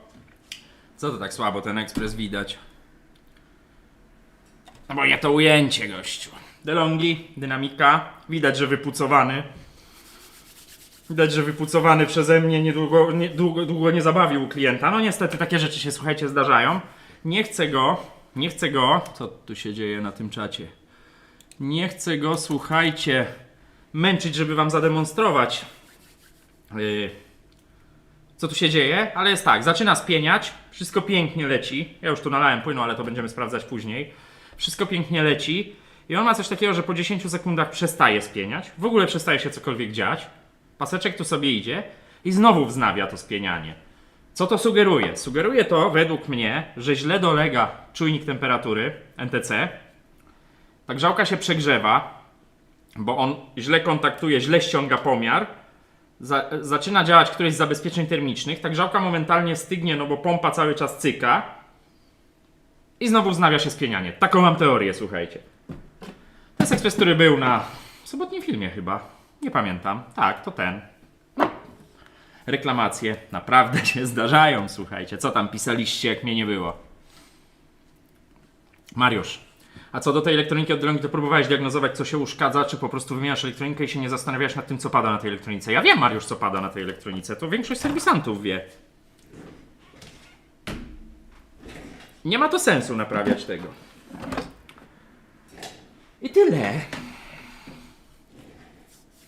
Włącz tę parę jeszcze kilka razy, to się zrobi cieplej w studio. Mariusz, nie zrobi się, za duże to studio. Musimy się dostać do tamtego boku. Miałem sobie na gąbeczce postawić, nagadałem się. Chodź tu, Dzido. Do tego boku musimy się dostać, no ale wiadomo. Widzicie, jak ten ekspres wygląda? Tak właśnie ode mnie ekspres wyjeżdża. No niestety czasami wraca, to się zdarza, słuchajcie. To jest żadna ujma. Oczywiście życzę sobie i wam wszystkim, jeśli zajmujecie się serwisem, żeby takich akcji było jak najmniej. No bo widzicie, w tej chwili to jest już usługa reklamacyjna. No i robię to. Nazwijmy to w gratisie, bo to jest złe słowo, słuchajcie, w gratisie, no bo już wziąłem za tą usługę pieniądze. Trzeba poprawić swoją robotę, no. Tak to działa. Po obejrzeniu filmu z regulacją Sylwia pisze. Cześć w ogóle, Sylwia, bo nie wiem, czy się witałem. Po obejrzeniu filmu z regulacją mielenia, tak, dzisiaj w sumie przyjrzałem się swoim fusom i tak myślę, że może są za grubo zmielone, ale w Niwona są tylko 3 stopnie i ja mam ustawione na środek. Czy okej? No to przekręć o ząbek niżej na minimum, bo to nie ma złotego środka. Ja czasami widzę nawet u nas na grupie na Facebooku, do której zapraszam, link macie w opisie, dyskusję, że ustaw sobie na 3, ustaw sobie na 5. To nie jest prawda uniwersalna, słuchajcie, bo zależy, jakie macie ziarna, ich stopień wypalenia, gatunek kawy. Mogło się panu w fabryce inaczej skręcić młynek, nie widzicie tego młynka. Regulację młynka przeprowadza się metodą prób i błędów. To nie jest tak, że jak u mnie na kawie Lavazza, przykład, nie reklamuję, nie piję, ale na kawie Lavazza na 3 w tym ekspresie jest tak, to nie znaczy, że u ciebie na takim samym ekspresie przy kawie Segafredo na przykład też będzie ok. To tak nie działa. Więc odpowiadając ci, Sylwia, skręć sobie na minimum, zrób ze 3 kawy, bo pamiętaj, że ta kawa się musi, stara kawa, stara w sensie zmierona po staremu, musi się wymielić. I sprawdź. No i zdjął nie ten bok, co trzeba. No nieważne, zobaczcie. Elektronika była wymieniona. Tu jest wszystko, nówka sztuka. Ekspres ma zerowy przebieg, przekręcony licznik, słuchajcie. Dobre pytanie, Mixart. To przeczytam. Wolisz takich 5 robót w ciągu dnia jak Philips, czy jedną, ale grubą, zakładając, że w obu przypadkach kasa wyjdzie taka sama? Ona nigdy nie wyjdzie taka sama. Jak zrobisz 5 ekspresów, zarobisz więcej. Natomiast lubię czasami takie naprawy. Coś tu się wyplotło. Lubię czasami takie naprawy niespotykane, jak to nazwać, takie jakieś nowe przypadki, nowe modele ekspresów, bo to wtedy nie popada się w rutyniarstwo. Ale to tak pod kątem kasy to się tak wprost nie przelicza. Sylwia, okej, super, podziękować. Nie ma sprawy. Ja obstawiam i słusznie. Widzicie, coś tu się wydarzyło. No, spróbuję wam to zbliżyć, mimo że miałem tym nieszczęsnym zoomem nie kręcić, ale to jest prawdopodobnie mój błąd. No cóż zrobić. Przełączmy się tylko i wyłącznie na Lumixa, czyli tu. Już wam ostrzę, słuchajcie. Wygięła mi się ta blaszka, muszę ją odkręcić, już to widzę. Zobaczcie. Nie wiem, czy to będzie widać. Widzicie? Jak tutaj, jeszcze wezmę sobie wskaźnik pod tytułem śrubokręt. Jak tutaj, na miejscu styku z grzałką, czyli patrzę teraz w pogląd, więc będę wariował. Tu, jak ruszam przewodem, widzicie jak odłazi? W ogóle ta blaszka go nie dociska. To jest mój błąd, słuchajcie. Zdarzają się. Nie ma ludzi nieomylnych. Trzeba to wyciągnąć. Ja to zrobię od zewnątrz, metodą niezalecaną. No ale bije się w pierś. Niedopatrzenie z mojej strony. Mimo że ja sprawdzałem to mleko, ale być może, że on się przykleił dobrze na paście termoprzewodzącej. I wiecie, w samochodzie pofikał i się odczepił, bo to nie jest tak, że ja tego nie sprawdziłem. Ja spieniałem mleko na tym ekspresie, zresztą z bardzo miłą klientką i z klientem, z którym dzisiaj rozmawiałem telefonicznie, i klientką, która przywiozła ten ekspres, wytłumaczyłem, że absolutnie nie uciekam od odpowiedzialności, bo nawet jeżeli to się wydarzyło podczas transportu, to po to jest ta sprężynująca tutaj blaszka, że to się wydarzyć nie powinno. Wyciągnę tą grzałkę, bo trzeba to porządnie, wyciągnę, poluzuję ją. Trzeba to porządnie zrobić. Także słuchajcie, będę to powtarzał, często o tym rozmawiamy między serwisantami, między kolegami. Nie ma takiej opcji, żebyś się prędzej czy później w takich naprawach nie pomylił, czegoś nie dopatrzył. Widzieliście słynnego Siemensa EQ6 i eksplozję w naprawie i w kontynuacji naprawy. No, im więcej się tego robi, tym bardziej człowiek nabiera takiego rutyniarskiego podejścia i to każdy z nas ma świadomość, że to jest złe, ale nie da się tego uniknąć niestety, bo tak my, ludzie, jesteśmy skonstruowani. Tyle w tej kwestii. I w ten sposób dokładamy sobie roboty, no ale no życie. Życie, słuchajcie, no nie da się uniknąć takich rzeczy. Co tam piszecie? A czemu mówisz, że nie opłaca się naprawa tej elektroniki? Mariusz, no bo się nie opłaca. Pamiętaj, że jakby jeśli samemu się za to weźmiesz, zdiagnozujesz sobie, pomierzysz, znajdziesz problemy, bo to nigdy nie jest w jednym punkcie problem. Czasami jest to na przykład upalone sterowanie jakieś na procesorze. No procesora nie kupisz. Widziałem jakieś, nie wiem ile to ma wspólnego z prawdą, bo ja takich rzeczy nie badam. Widziałem jakieś na grupie, nawet u nas, że można wgrywać firmware jakiś nowy. Nie wiem, czy Piotr jest jeszcze z nami, Tylka. Piotr takie rzeczy robi na co dzień, programuje elektroniki, niech on się wypowie, on ma dużo większą wiedzę na temat tego, co tam się psuje w tych DeLonghi. Ja oczywiście, Piotrze, jeśli jesteś, nie proszę Cię o to, żebyś tutaj zdradzał tajniki tego, co tam się psuje, tylko czy da się to naprawić i może napisz ze 2 słowa, czy ma to sens naprawianie tego, bo w domowych warunkach możesz nad tym siedzieć 2 dni, grzebać, mierzyć, kombinować, przelutowywać elementy, bo to nie jest tak, że to się psuje zawsze to samo i summa summarum sobie to naprawić. Tylko jak ja bym siedział 2 dni, Mariusz, nad naprawą czegoś takiego, no to ile miałbym za to powiedzieć?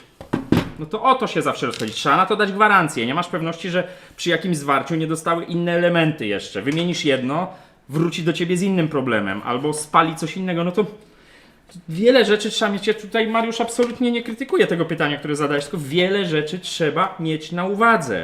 I dopóki nie bierzesz za to pieniędzy, robisz to na własną rękę koledze, koleżance, znajomemu, to jest okej. Natomiast jeśli jest firma i firma to robi, no to firma musi brać troszeczkę więcej rzeczy pod uwagę. No i tak to działa, słuchaj. No to napisz, Piotrze, w 3 słowach, bo myśmy o tym rozmawiali. Dlaczego nie warto tego naprawiać, gdzie elektronika kosztuje chyba 380 zł w detalu? O ile dobrze pamiętam, bo mogę gadać głupoty. I nie śmiej się ze mnie, Piotrze, jak cię pytałem, czy je się programuje. Bo zadałem takie Piotrowi pytanie, bo miałem zamułę, a wiecie, w czym był problem? Podpiąłem elektronikę i ekspres nie reagował na włącznik. Wiecie, w czym był problem? Jak się zasilanie wepnie obok gniazdka przewodu, no to nie ma opcji, żeby się bez prądu ekspres włączył. No, to też był głupi błąd. Ja zgłupiałem. Zmęczenie. Rotor. Ja nigdy nie przeczytałem żadnej instrukcji, ale powiem Ci, że działa to ustawianie idealnie, bo co do mleka ok, ale chcę zatrzymać robienie kawy, a nie wiem o czym piszesz, Rotor, to gdzieś z wątku wypadłem.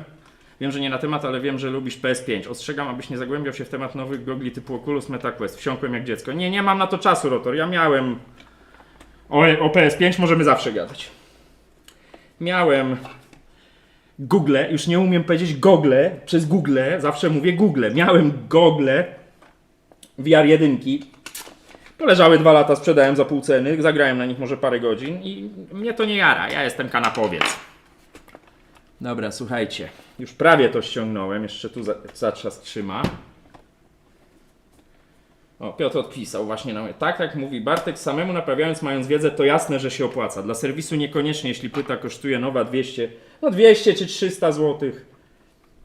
Pamiętajcie, że serwis musi wziąć wyliczyć sobie czas tej naprawy, to co Piotr tutaj pisze, plus jeszcze na tym oczywiście zarobić. No tutaj nikt nie ukrywa, że serwis na tym co robi zarabia, nie? No chyba tak, chyba to jest oczywista oczywistość, nie? Że ja nie robię tego dla idei. Lubię to robić, nie zawsze, ale nie robię tego dla idei i tyle. Mariusz Juszka, wiadomo dlaczego czujniki ze śliskimi przewodami palą elektronikę, jak się przy tym zabezpieczyć poza wymianą ich na nowy typ? No palą. Dlaczego palą? Zapytaj się tych czujników. Każdy serwis musi udzielić gwarancji. Wiadomo, iż jeśli koszty naprawy, bo jest wiele usterek, są wysokie, to naprawiam klientowi tak tanie płyty, bo w ogóle miało to sens naprawiać. No, dzisiaj miałem taki... Dobrze, że Piotrze poruszyłeś ten temat. Dzisiaj miałem taki temat. Kto na Discordzie u Wielkiego Elektronika jest? Pozdrawiam w ogóle Wielki. Gdzie jesteś? Dzisiaj na Discordzie u Wielkiego Elektronika, czekajcie, bo mi zniknął panel, czy jest połączenie doskonałe, czy niedoskonałe. Już muszę te monitory poprzestawiać, bo ja mam jeden zasłonięty ekspresem, jest ok. Dzisiaj miałem taki temat, rano naprawiałem takie stare DeLonghi Magnifica S. Tam był jakiś budżet założony, już mniejsza o kwoty. No i co się okazało? Wszystko zakitowane, to mniejsza, przegląd, uszczelki i tak dalej, i tak dalej. Wszystko porobiłem, tam była spalona też elektronika, wymieniony czujnik, tam była tylko ta dolna grzałka, wymieniony czujnik na zaś. Wymieniona mała taka płytka elektroniczna, ona nie była droga. I na koniec, jak to wszystko odpaliłem, okazało się, że silnik napędu przekładni, czyli ten jegomość, może mi się uda, że ten jegomość iskrzy, widać, że szczoty powycierane i przerywa. No i miałem tak, wszystko miałem zrobione, poza wyczyszczeniem, odkamienieniem.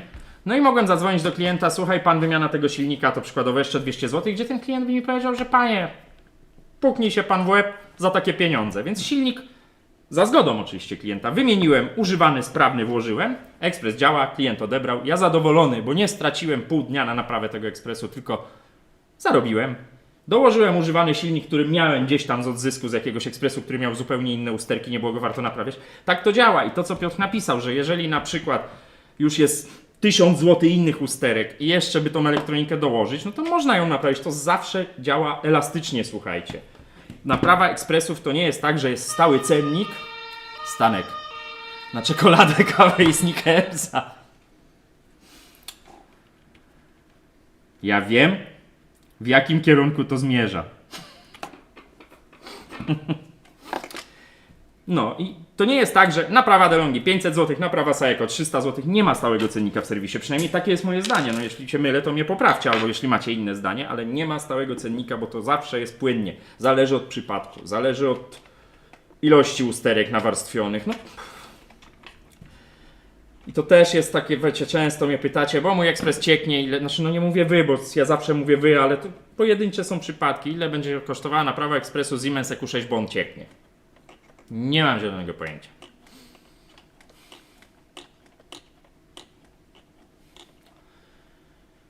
Mariusz, wiesz, pytam o to, bo wspominałeś...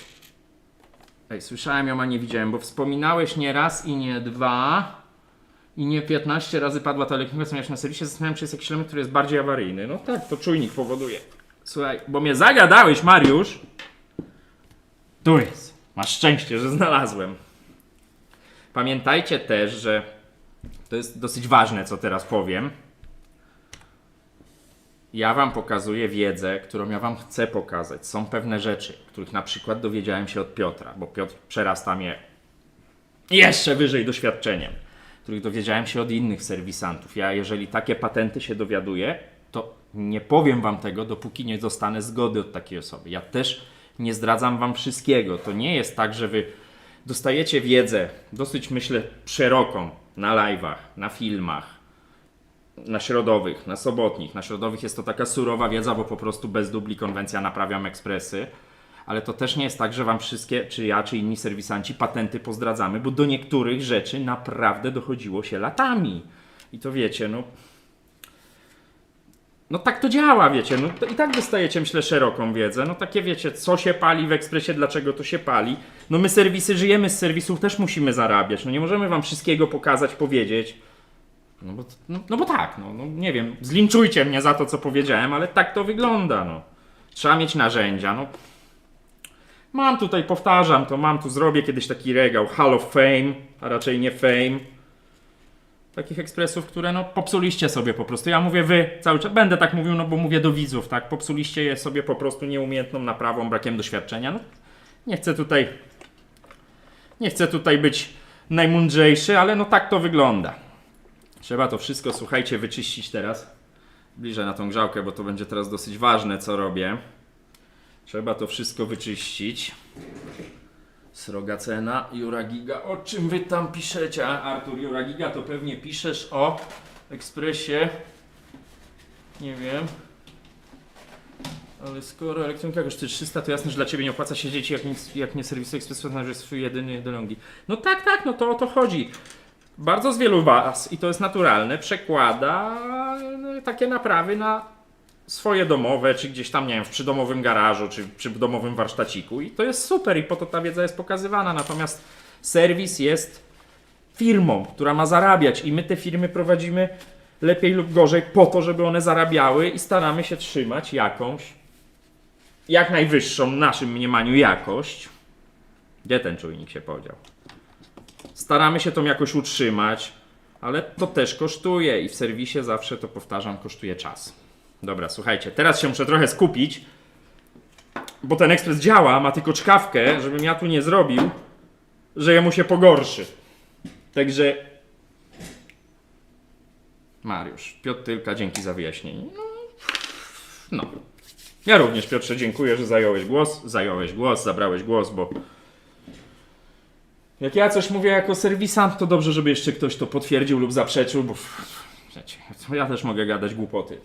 Wcale mnie to nie zdziwiło. Tą blaszeczkę sobie przyłożę i sprawdzę, czy ona się nie wygięła, a się wygięła, więc trzeba jej zrobić tuning, żeby lepiej dolegała, bo jak nie będzie wam czujnik NTC dolegał do grzałki dobrze, będzie się między niego dostawało powietrze, no to zanim on się nagrzeje, to grzałka już się przegrzeje i mam nadzieję, a raczej na 100%, bo tu jest wszystko nowe, czujniki oba NTC, że to jest ten przypadek. Ja sobie teraz to przymierzę, odpowiednio wkładając. Czy teraz będzie już git?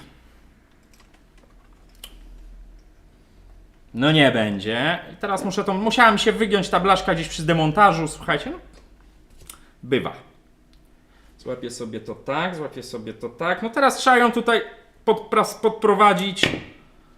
To już na oko. Mariusz, mi z UK do Polski nie uśmiechałoby się wysłać ekspresu, a tu serwisów praktycznie brak, a jak są, to i tak nie robią swojej roboty poprawnie. No ja już z Irlandii naprawiałem 2 czy 3 ekspresy, z Francji ma jakiś przyjść, słuchaj.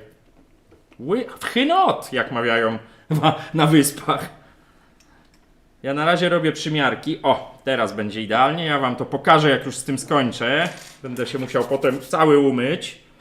To teraz trzeba to dobrze włożyć. Trzeba tutaj gluta nałożyć. Gdzie jest mój śrubokręt do gluta? O ty. Lepiej z tymi 2 kamerami, nie? Mnie tam widać w telewizorku, jak tu się śmieją ze mnie.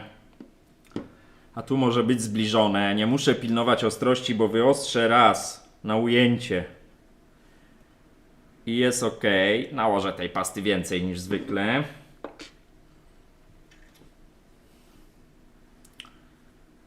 Zaraz napiszecie, za dużo tej pasty. No i teraz trzeba to tutaj umiejętnie umieścić. Tu mam przeplecione. Umiejętnie umieścić i prawie wypuścił. Przyłożyć. Baranek na kawę podczas urlopu. PS po czerwonej nie spałem całą noc. Mówiłem, że mocna. Ostrzegałem. A smakowała chociaż?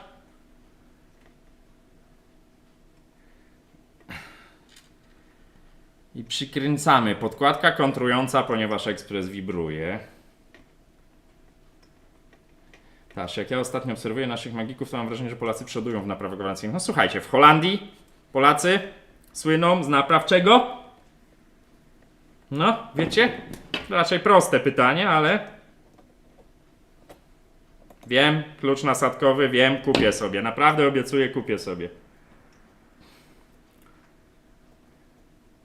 MXArt, z tego co ja wiem od widzów, od klientów, to co to pytasz, czyli jak wyglądają serwisy. W Niemczech to nie wiem, ale Francja, UK, Irlandia słabo jest z serwisami i drogie są jak cholera, czyli to się równa raczej ciężko z naprawą.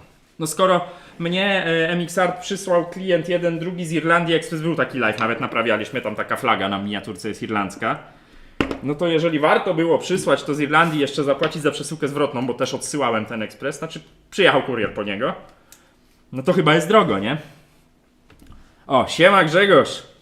Tam się uśmiecha. Taki jeden pan, co czeka na twój powrót. Też DeLonghi. Będę go musiał przetrzeć z kurzu, bo zanim ty wrócisz, to on obrośnie. Ale stoi. Odpalę go jeszcze, zanim ci go wyślę, także jak będzie bliżej twojego powrotu Grzegorz, bo Grzegorz Baryła, tutaj wspomniany, jest właścicielem ekspresu DeLonghi, z któregoś live'a, który tam stoi i czeka, bo Grzegorz musiał wyjechać, więc nie wysyłałem go, takie były ustalenia, tak zostało.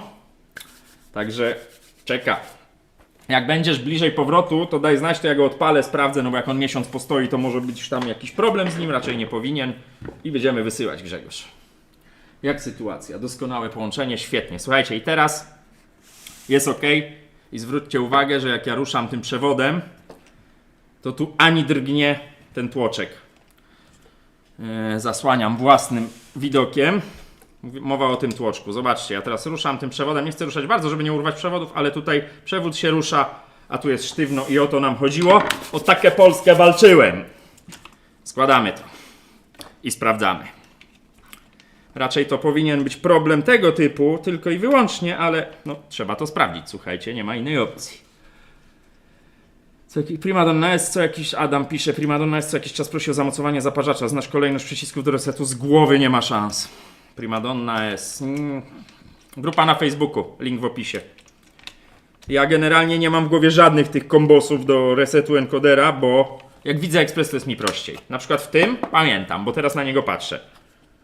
Ale bez ekspresu nie powiem, ja nie pamiętam rozkładu przycisków, słuchaj, to się tylko wydaje takie proste mieć to wszystko w głowie.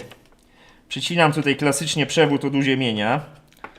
Także popatrzcie sobie teraz beze mnie, bo tu zaraz moje będą plecy widoczne. O, popatrzcie jak ja to nieumiejętnie składam. Albo i umiejętnie, zaraz się dowiemy. Coś tu, bo grzałka jest za nisko, dobra. Jeszcze raz. Ułóżmy tą grzałkę najpierw dobrze, o, wypadałoby. Pyk, pyk, pyk, pyk, pyk, pyk, wszystko pyknęło. Pytanie, czy nic nie przycięte? No chyba komisyjnie możemy stwierdzić, że nie. Artur, mam plastikową karawkę, a teraz wolałbym samą rurkę, prawda? A mówiłem, Artur, że rurka fajna, karawka nie fajna. To już jest rzecz gustu, słuchajcie. Ja jestem zwolennikiem rurek do mleka. No ale karawki też się sprawdzają, mają tylu samo przeciwników, co zwolenników, więc...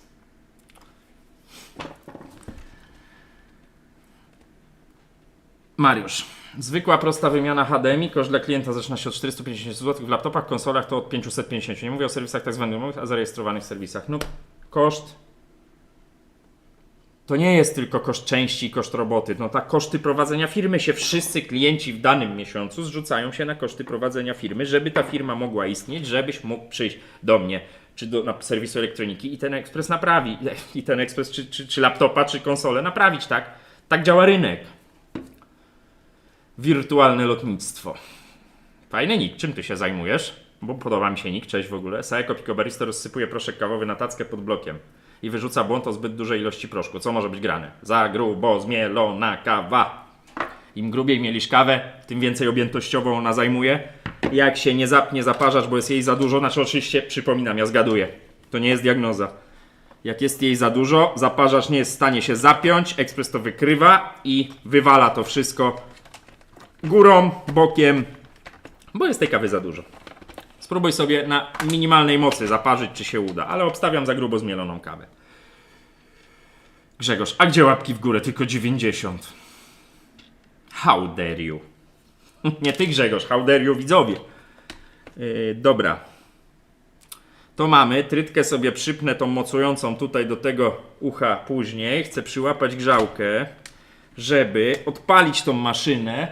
To już 15 po 7, a tak jak zawsze powtarzam, moje live'y mają być kompaktowe. Kompaktowo. Podziękował, zapytam na grupie, Adam. Dokładnie, bo ja pewnie bym, jakbym sobie tu postawił ten ekspres Adam, to bym ci powiedział, ale nie pamiętam. Chociaż Primadonna S. Tam jakieś są dziwne te kombinacje, tam chyba trzeba z wyciągniętą tacką to robić, już nie pamiętam. Śrubunki, krętarka.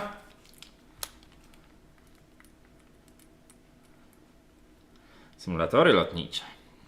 Ale takie pro, Boeingi i tak dalej, czy bardziej dla zabawy? Wirtualne lotnictwo. Może ci się młynek rozpadł, może ci się żarna rozsypały. No właśnie to jest to, no trzeba było się przyjrzeć młynkowi w tym twoim ekspresie. Mariusz, niestety więcej niż jednej łapki nie mogę oddać. No, a jak klikniesz drugi raz, to wiesz co się stanie. Nie! Nie rób mi tego! Ona chce mi wpaść do grzałki. Nie udało jej się to. Weszło. Jeszcze druga, żeby grzałka się trzymała.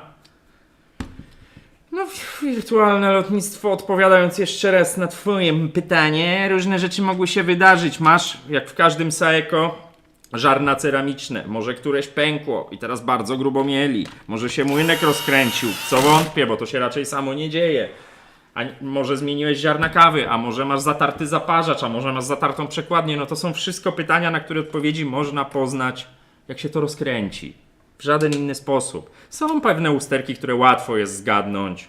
Są oczywiste, na przykład są usterki, które wskazują jednoznacznie, że to, ale ciężko. Zajrzałbym do tego ekspresu, to bym ci w ciągu pół godziny powiedział, co się stało. No ale tu słowem klucz jest zajrzał. Rozkręcił, sprawdził.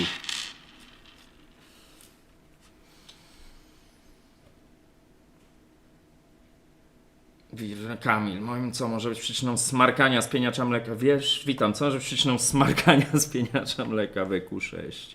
Zaciągam mleko dopiero po około 8-7 sekundach, przez co średni. Co może być? Zawór ceramiczny. O, to kolejne pytanie. Zawór ceramiczny, bypass, nieszczelności, łapie lewe powietrze, wspieniaczu, w końcówce. Możesz mieć popękane wnętrze, wkład końcówki, wkład wylewki. Może być któryś wężyk pęknięty. Może być napowietrzacz rozwalony w zaworze ceramicznym. Wybierz sobie. No. Fajnie, że takie pytania zadajecie, bo ja wam chcę pokazać, ile jest odpowiedzi na takie pytanie. Ile może być odpowiedzi na takie pytanie. No ja ci powiem, wymień zawór ceramiczny, zapłacisz 350 zł za część. Jak ci się uda, bo znowu miałem ze 2 czy 3 telefony, że komuś się połamało przy robocie. Jak ci się uda, ja nie twierdzę, że ci się nie uda, wymienisz sobie i problem nie zniknie, no to jesteś 3,5 stówy niepotrzebnie wymieniona część. Oczywiście ona będzie nowa, więc będzie lepiej chodzić, no ale szukanie problemu dalej.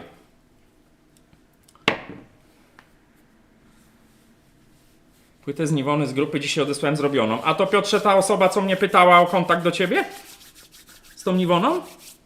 To super, że się udało. Dałeś upust, jak obiecałeś. Spoko, dzięki wirtualnie lotnictwo. Spoko, symulator lotniczy na PC, ale interesuje mnie latanie według procedur realnych. Kiedyś się, jara mnie ten temat do tej pory, wirtualne lotnictwo, tylko kiedy? To jest zawsze to samo pytanie. Kiedy ja mam na to czas znaleźć? Dobra. Pierdzielną w ekspres. Biznesowe pytanie. Lepiej robić serwis maszyn konsumenckich, czy specjalizacja i serwis sprzętów profi? Robiłeś takie sprzęty, czy wolisz dłubać domowe ekspresy? Długo robiłem takie sprzęty MXArt. Gastronomię tak zwaną. Co kto lubi? Pamiętaj, że gastronomii ekspresy są bardzo ciężkie, więc samemu się nie da tego robić tak do końca. To jest fajna praca, to jest fajne. I to jest fajne, i to jest fajne. Gastronomia wydaje mi się jest cięższym biznesem. Bo no jak będziesz się skupiał na pojedynczych kawiarniach, no jasne, Warszawa, bo ja tu podaję przykład Warszawa, no to tych kawiarni jest potąd. Ale do sieciówki żadnej, do sieciówki się dostać jakieś, no to ciężka sprawa, to są pozamiatane tematy. Jasne, ja nie mówię, że się nie da, no to trzeba próbować, ale ja na przykład uważam, i to słuchajcie, to jest akurat ciekawe, co powiem. Ja przestałem gastronomię robić, jeszcze strony internetowej nie zmieniłem. Jak na nią wejdziecie, to zobaczycie, że tam cały czas jest taka bardzo pod gastronomię ta strona zrobiona. Ja powiedziałem basta gastronomii chwilę przed pandemią i to, no i gastronomia stanęła, więc serwisy, które skupione były na gastronomii, również stanęły. Taki prorok prawie, że. I już tak mi zostało, wiecie, jednak klient detaliczny, klient indywidualny to jest bardzo duże, jak to się profesjonalnie i mądrze mówi, portfel inwestycyjny, żeby był bezpieczny, to co się robi? Dywersyfikacja. Mając detalicznych klientów indywidualnych, domowych, biurowych, to jest zdywersyfikowany portfel klientów. Bo jak się skupicie na przykład na jednej firmie, coś się wydarzy, zmieni się dyrektor, coś, nie wiem, no wszystko się może zdarzyć. Stracicie od razu stałego, dużego klienta. Robiąc detal, są plusy i minusy, jasne, ale tutaj każdy klient jest ważny, ale jak stracicie jednego, no to nie tracicie całego biznesu, tak? Nie wiem, czy to jasno przekazałem, ale o to mnie chodziło. Dobra, słuchajcie. Dziś spokojnie, bez rzezi, Dixon Choto. No kurczę, wreszcie, chociaż przypomina mi tu cały czas, już urasta na maskotkę kanału, gościu. Wylutek, jak ktoś jeszcze nie zna. To jest Wylutek.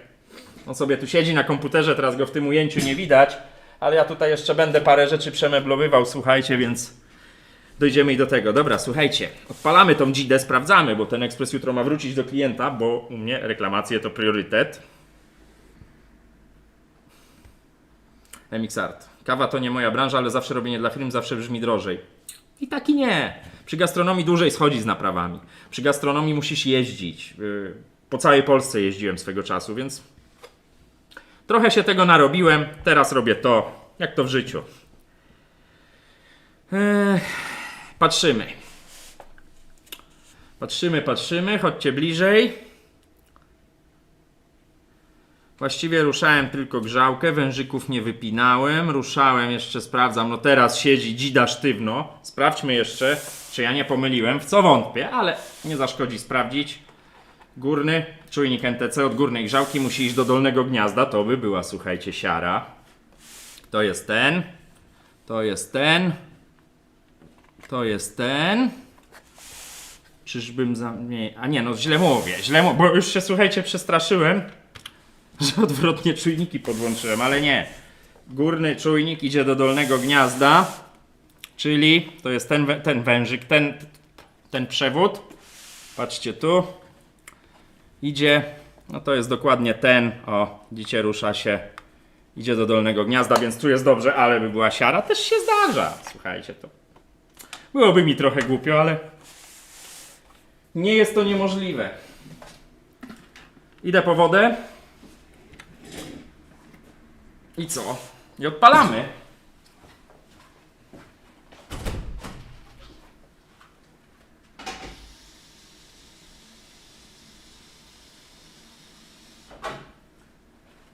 Idę, wracam.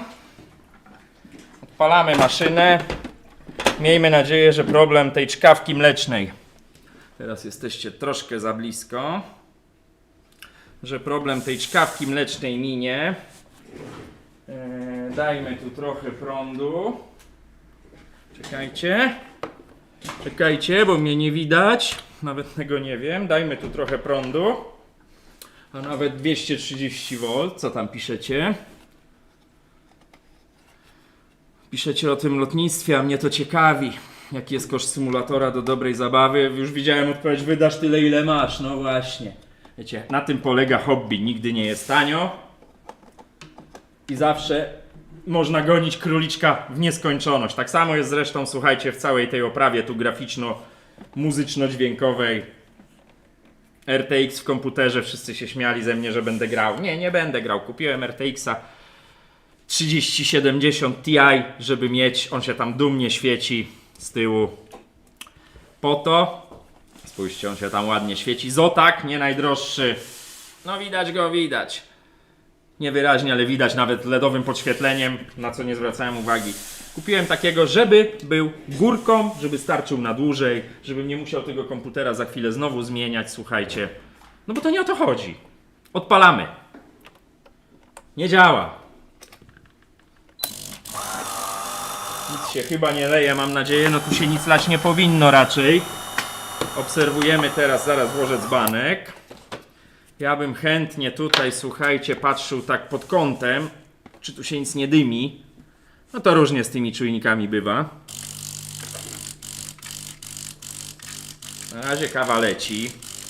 Wkładamy spieniando.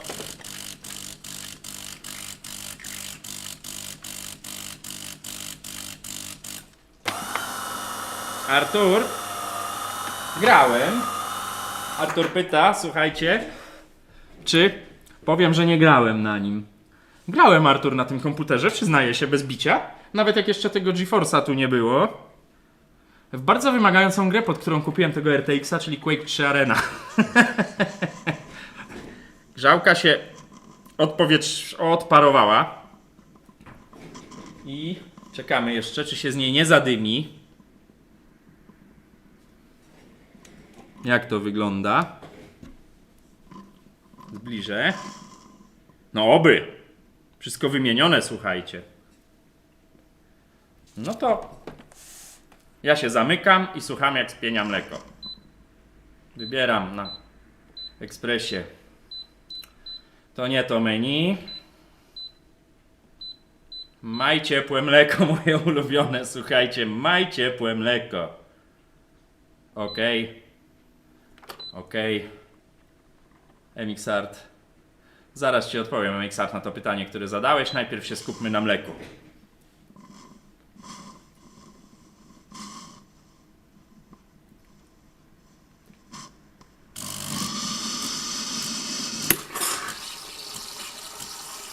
Widać, spienia się. Czy nie zrobi przerwy? Ponoć po 10 sekundach.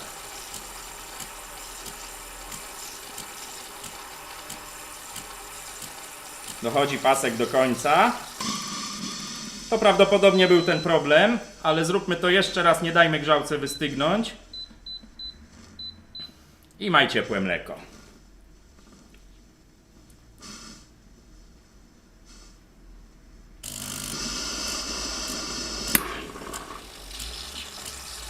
Spienia.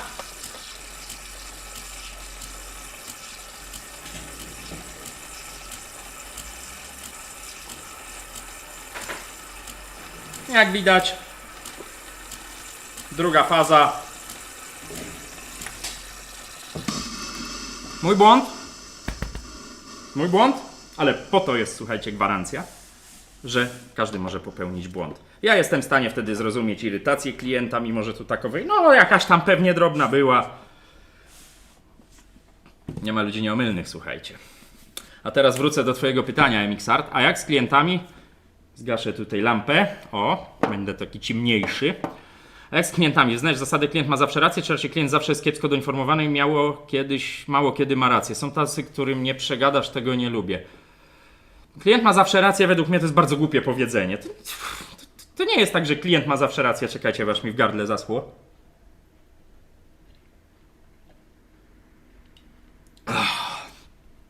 Ohydne. To nie jest tak, że serwisant ma zawsze rację i to nie jest tak, że klient ma zawsze rację. Nawet było takie pytanie na grupie u nas, ktoś pytał o otwarcie takiego biznesu serwisowego i to się chyba tyczy, słuchajcie, poprawcie mnie, jeśli się mylę, wszystkich branż serwisowych.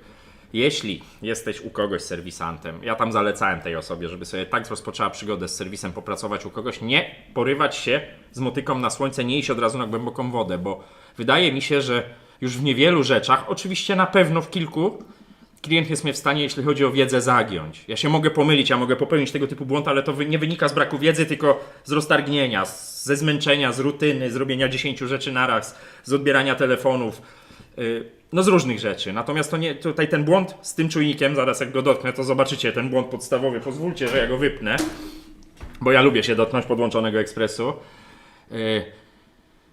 Jak pracujesz u kogoś i czegoś nie wiesz i przyjdzie klient, no to jesteś pracownikiem, zawsze jest ktoś w teorii lepiej wiedzący od ciebie na ten temat, więcej. Natomiast jak zaczynasz prowadzić własny biznes i klient cię zagnie na czymś, że przyjmujesz dany ekspres na przykład do naprawy i czegoś na jego temat nie wiesz, z takich, już nie mówię jakichś bardzo skomplikowanych elektronicznych rzeczy, ale z takich podstawowych zasady działania tego ekspresu, co to jest, gdzie to jest, gdzie są jakie elementy, no to jest moim zdaniem nieprofesjonalne. Natomiast ja bym nie rozpatrywał takich rzeczy w kategoriach, czy klient ma zawsze rację, czy serwisant ma zawsze rację. To od ludzi zależy. To nie jest każdy klient ma zawsze rację, czy każdy serwisant ma zawsze rację. Taką wyznaję zasadę. Z ludźmi trzeba rozmawiać, a nam zanika ta zdolność. W dzisiejszym społeczeństwie zanika, patrzę co mi tu się stało, już mi się tu coś wbiło. W naszym społeczeństwie zanika zdolność rozmawiania ze sobą. Tylko każdy chce mieć swoją rację najmojszą, jak to klasyk mawiał. Się rozgadałem. Zaraz wyszczeli rokobrak. Już sprawdzone działa. Panie, naprawiony. Reklamacja, trzeba go poskręcać. Ja go sobie jeszcze na spokojnie przetestuję. Słuchajcie, to nie tak, że 2 razy tutaj dokonałem spieniania i koniec, ale miał być laczek, flips, a była reklamacja. No zdarzają się i to trzeba po prostu takie reklamacje naprawiać, poprawiać, przeprosić, grzecznie, dać kawę może na przeprosiny, no bo wiecie, reklamacja na przykład po miesiącu, 2, no to wiadomo, coś się mogło wydarzyć, ale reklamacja po chyba tydzień nie minął. No to jest trochę słabe, no nie lubię takich sytuacji, ale takie też się zdarzają. Sinu, oglądamy z synem w domku, pozdrawiamy. Pozdrawiam syna, pozdrawiam Śląsk. Sinu serwis. Dawaj kawę Dzido, Grzegorz pisał, dała. Znaczy kawy nie będziemy testować, bo z kawą nie było problemu. Tylko to mleko, jak nie stykał czujnik, czyli co tu się wydarzyło podsumowując. Czujnik nie dotykał dobrze grzałki, łapał temperaturę przez poduszkę powietrzną, grzałka się przegrzewała, jeden z termików, które są tu i tu, są zdublowane, bo to zabezpieczenie przeciwpożarowe między innymi, odpinał tą grzałkę, brakowało jej pary, dosłownie w przenośni, ona przestawała spieniać mleko, bo nie było tej pary, grzałka w tym czasie stygła, załączał się prąd, bo zabezpieczenie termiczne się spinało z powrotem do zwory, znowu się nagrzewała, znowu zaczyna spieniać. No tak być nie będzie. W tej chwili widzieliście 2 razy po pełnym pasku zrobił to mleko i działa. Naprawione, poprawione. No ale sami widzicie, ile to zajęło czasu. Jasne, gadam z wami, coś tam czytam, ale no, to już jest czas darmowy. Mixart, klientka się uświadamia, jakie są realia. On spienia wodę z płynem. Tak, Kamil, to jest symulator mleka. Już mówiłem o tym wielokrotnie, gdybym do każdego testu używał mleka, to wszystko by tu śmierdziało mlekiem. Tak, to ja mogę sobie taki ekspres do jutra w takim stanie zostawić, nic się tu nie wydarzy, a z mlekiem musiałbym to wszystko pościągać, poczyścić, popłukać, bo mleko, tak? Grzegorz, tak, symulator mleka słynny. Zawsze problem ze spienianiem, summa summarum, sprawdza się potem już na mleku, ale to już jest to ostatnie sprawdzenie, kiedy wszystko sobie tu sprawdzę, że działa, bo no to nie jest ta sama do końca konsystencja.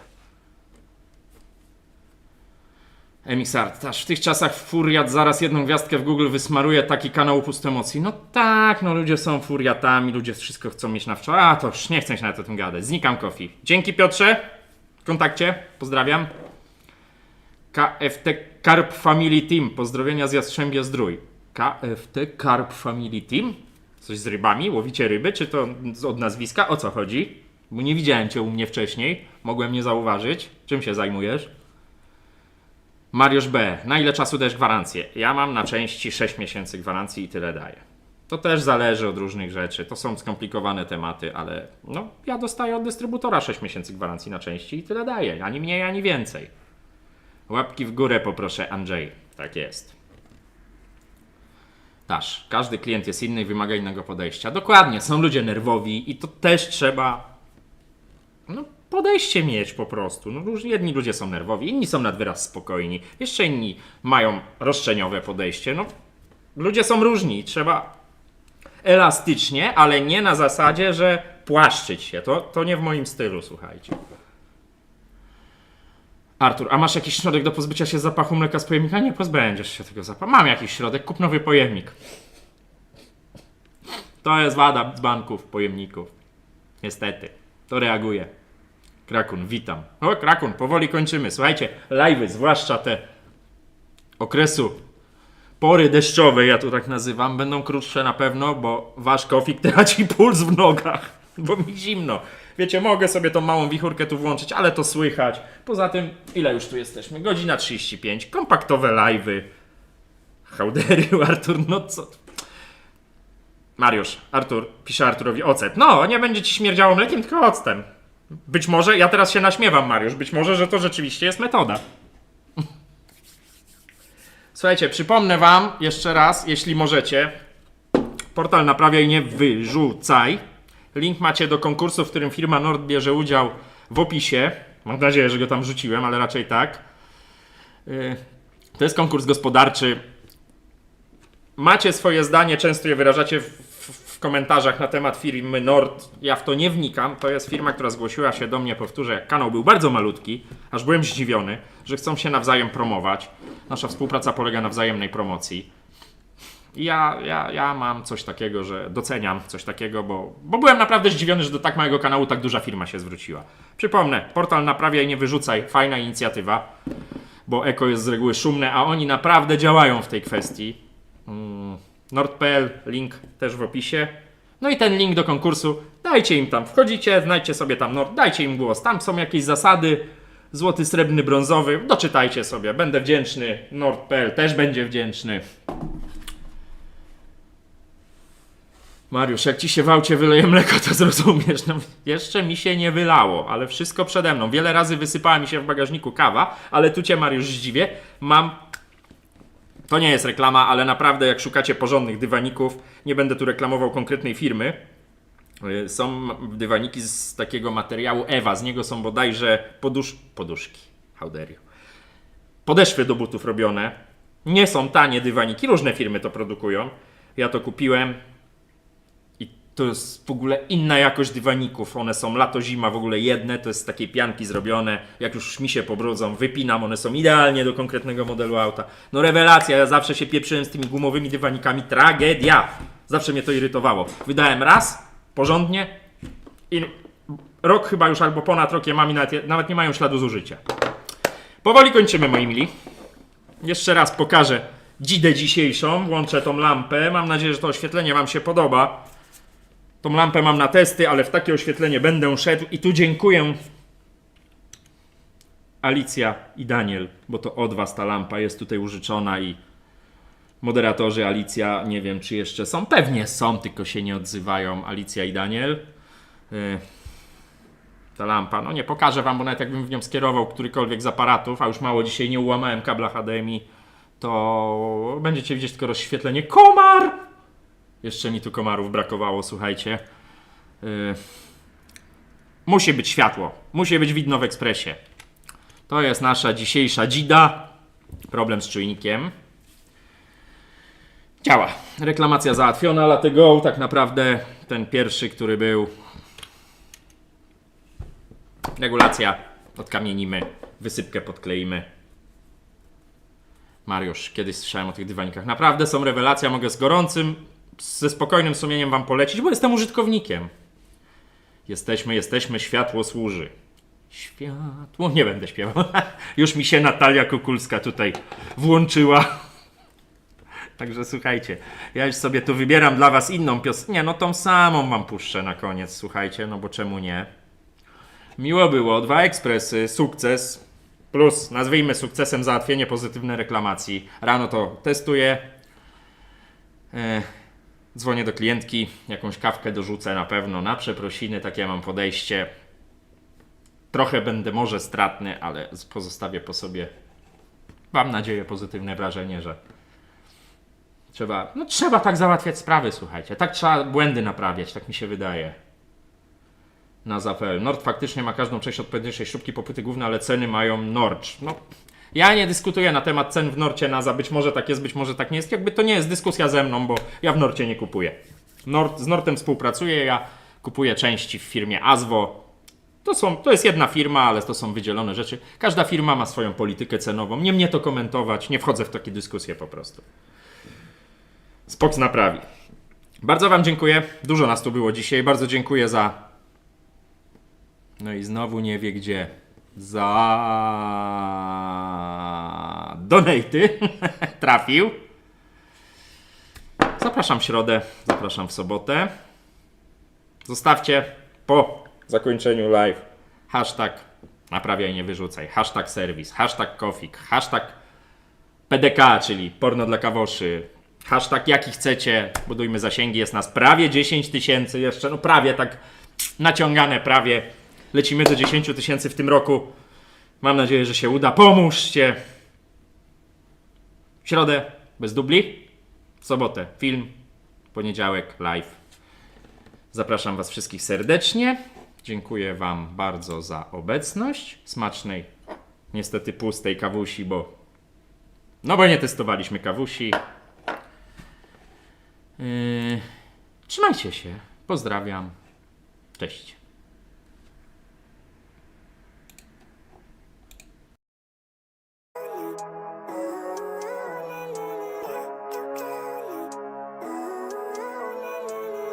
Living life, every day, late at night, not okay.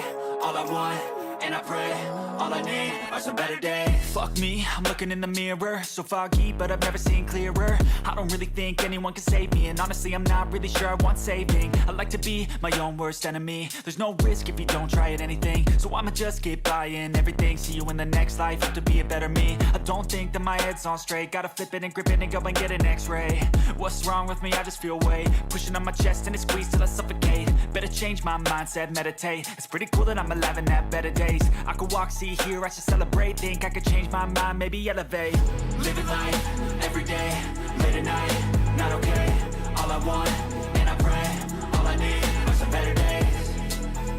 Yeah, all I need are some better days. Cause all I want, and I pray, I believe in the better days. I'm kinda stuck between a rock and a hard place. Do I work hard or live at my pace? You're only young once, yeah that's all great, but I also want a future where I'm okay. Living life is doing lots of cocaine. Wait no, it's living with no shame. Wait no, it's sleeping in on Sundays. I guess it's different for each of us and that's okay. Well I just wanna be happy, how to get there? Glad that you asked me. I think it's different for everyone. Some of us need work, others need fun. Some of us need purpose to overcome. But try to do what you love when it's said and done. Cause there's so many differences in each of us. Trust your gut, it can show you what you want. Living life, every day, late at night, not okay. All I want, and I pray, all I need are some better days. Yeah, all I need are some better days. Cause all I want, and I pray, I believe in the better days. Living life, every day, late at night, not okay. All I want, and I pray, all I need are some better days.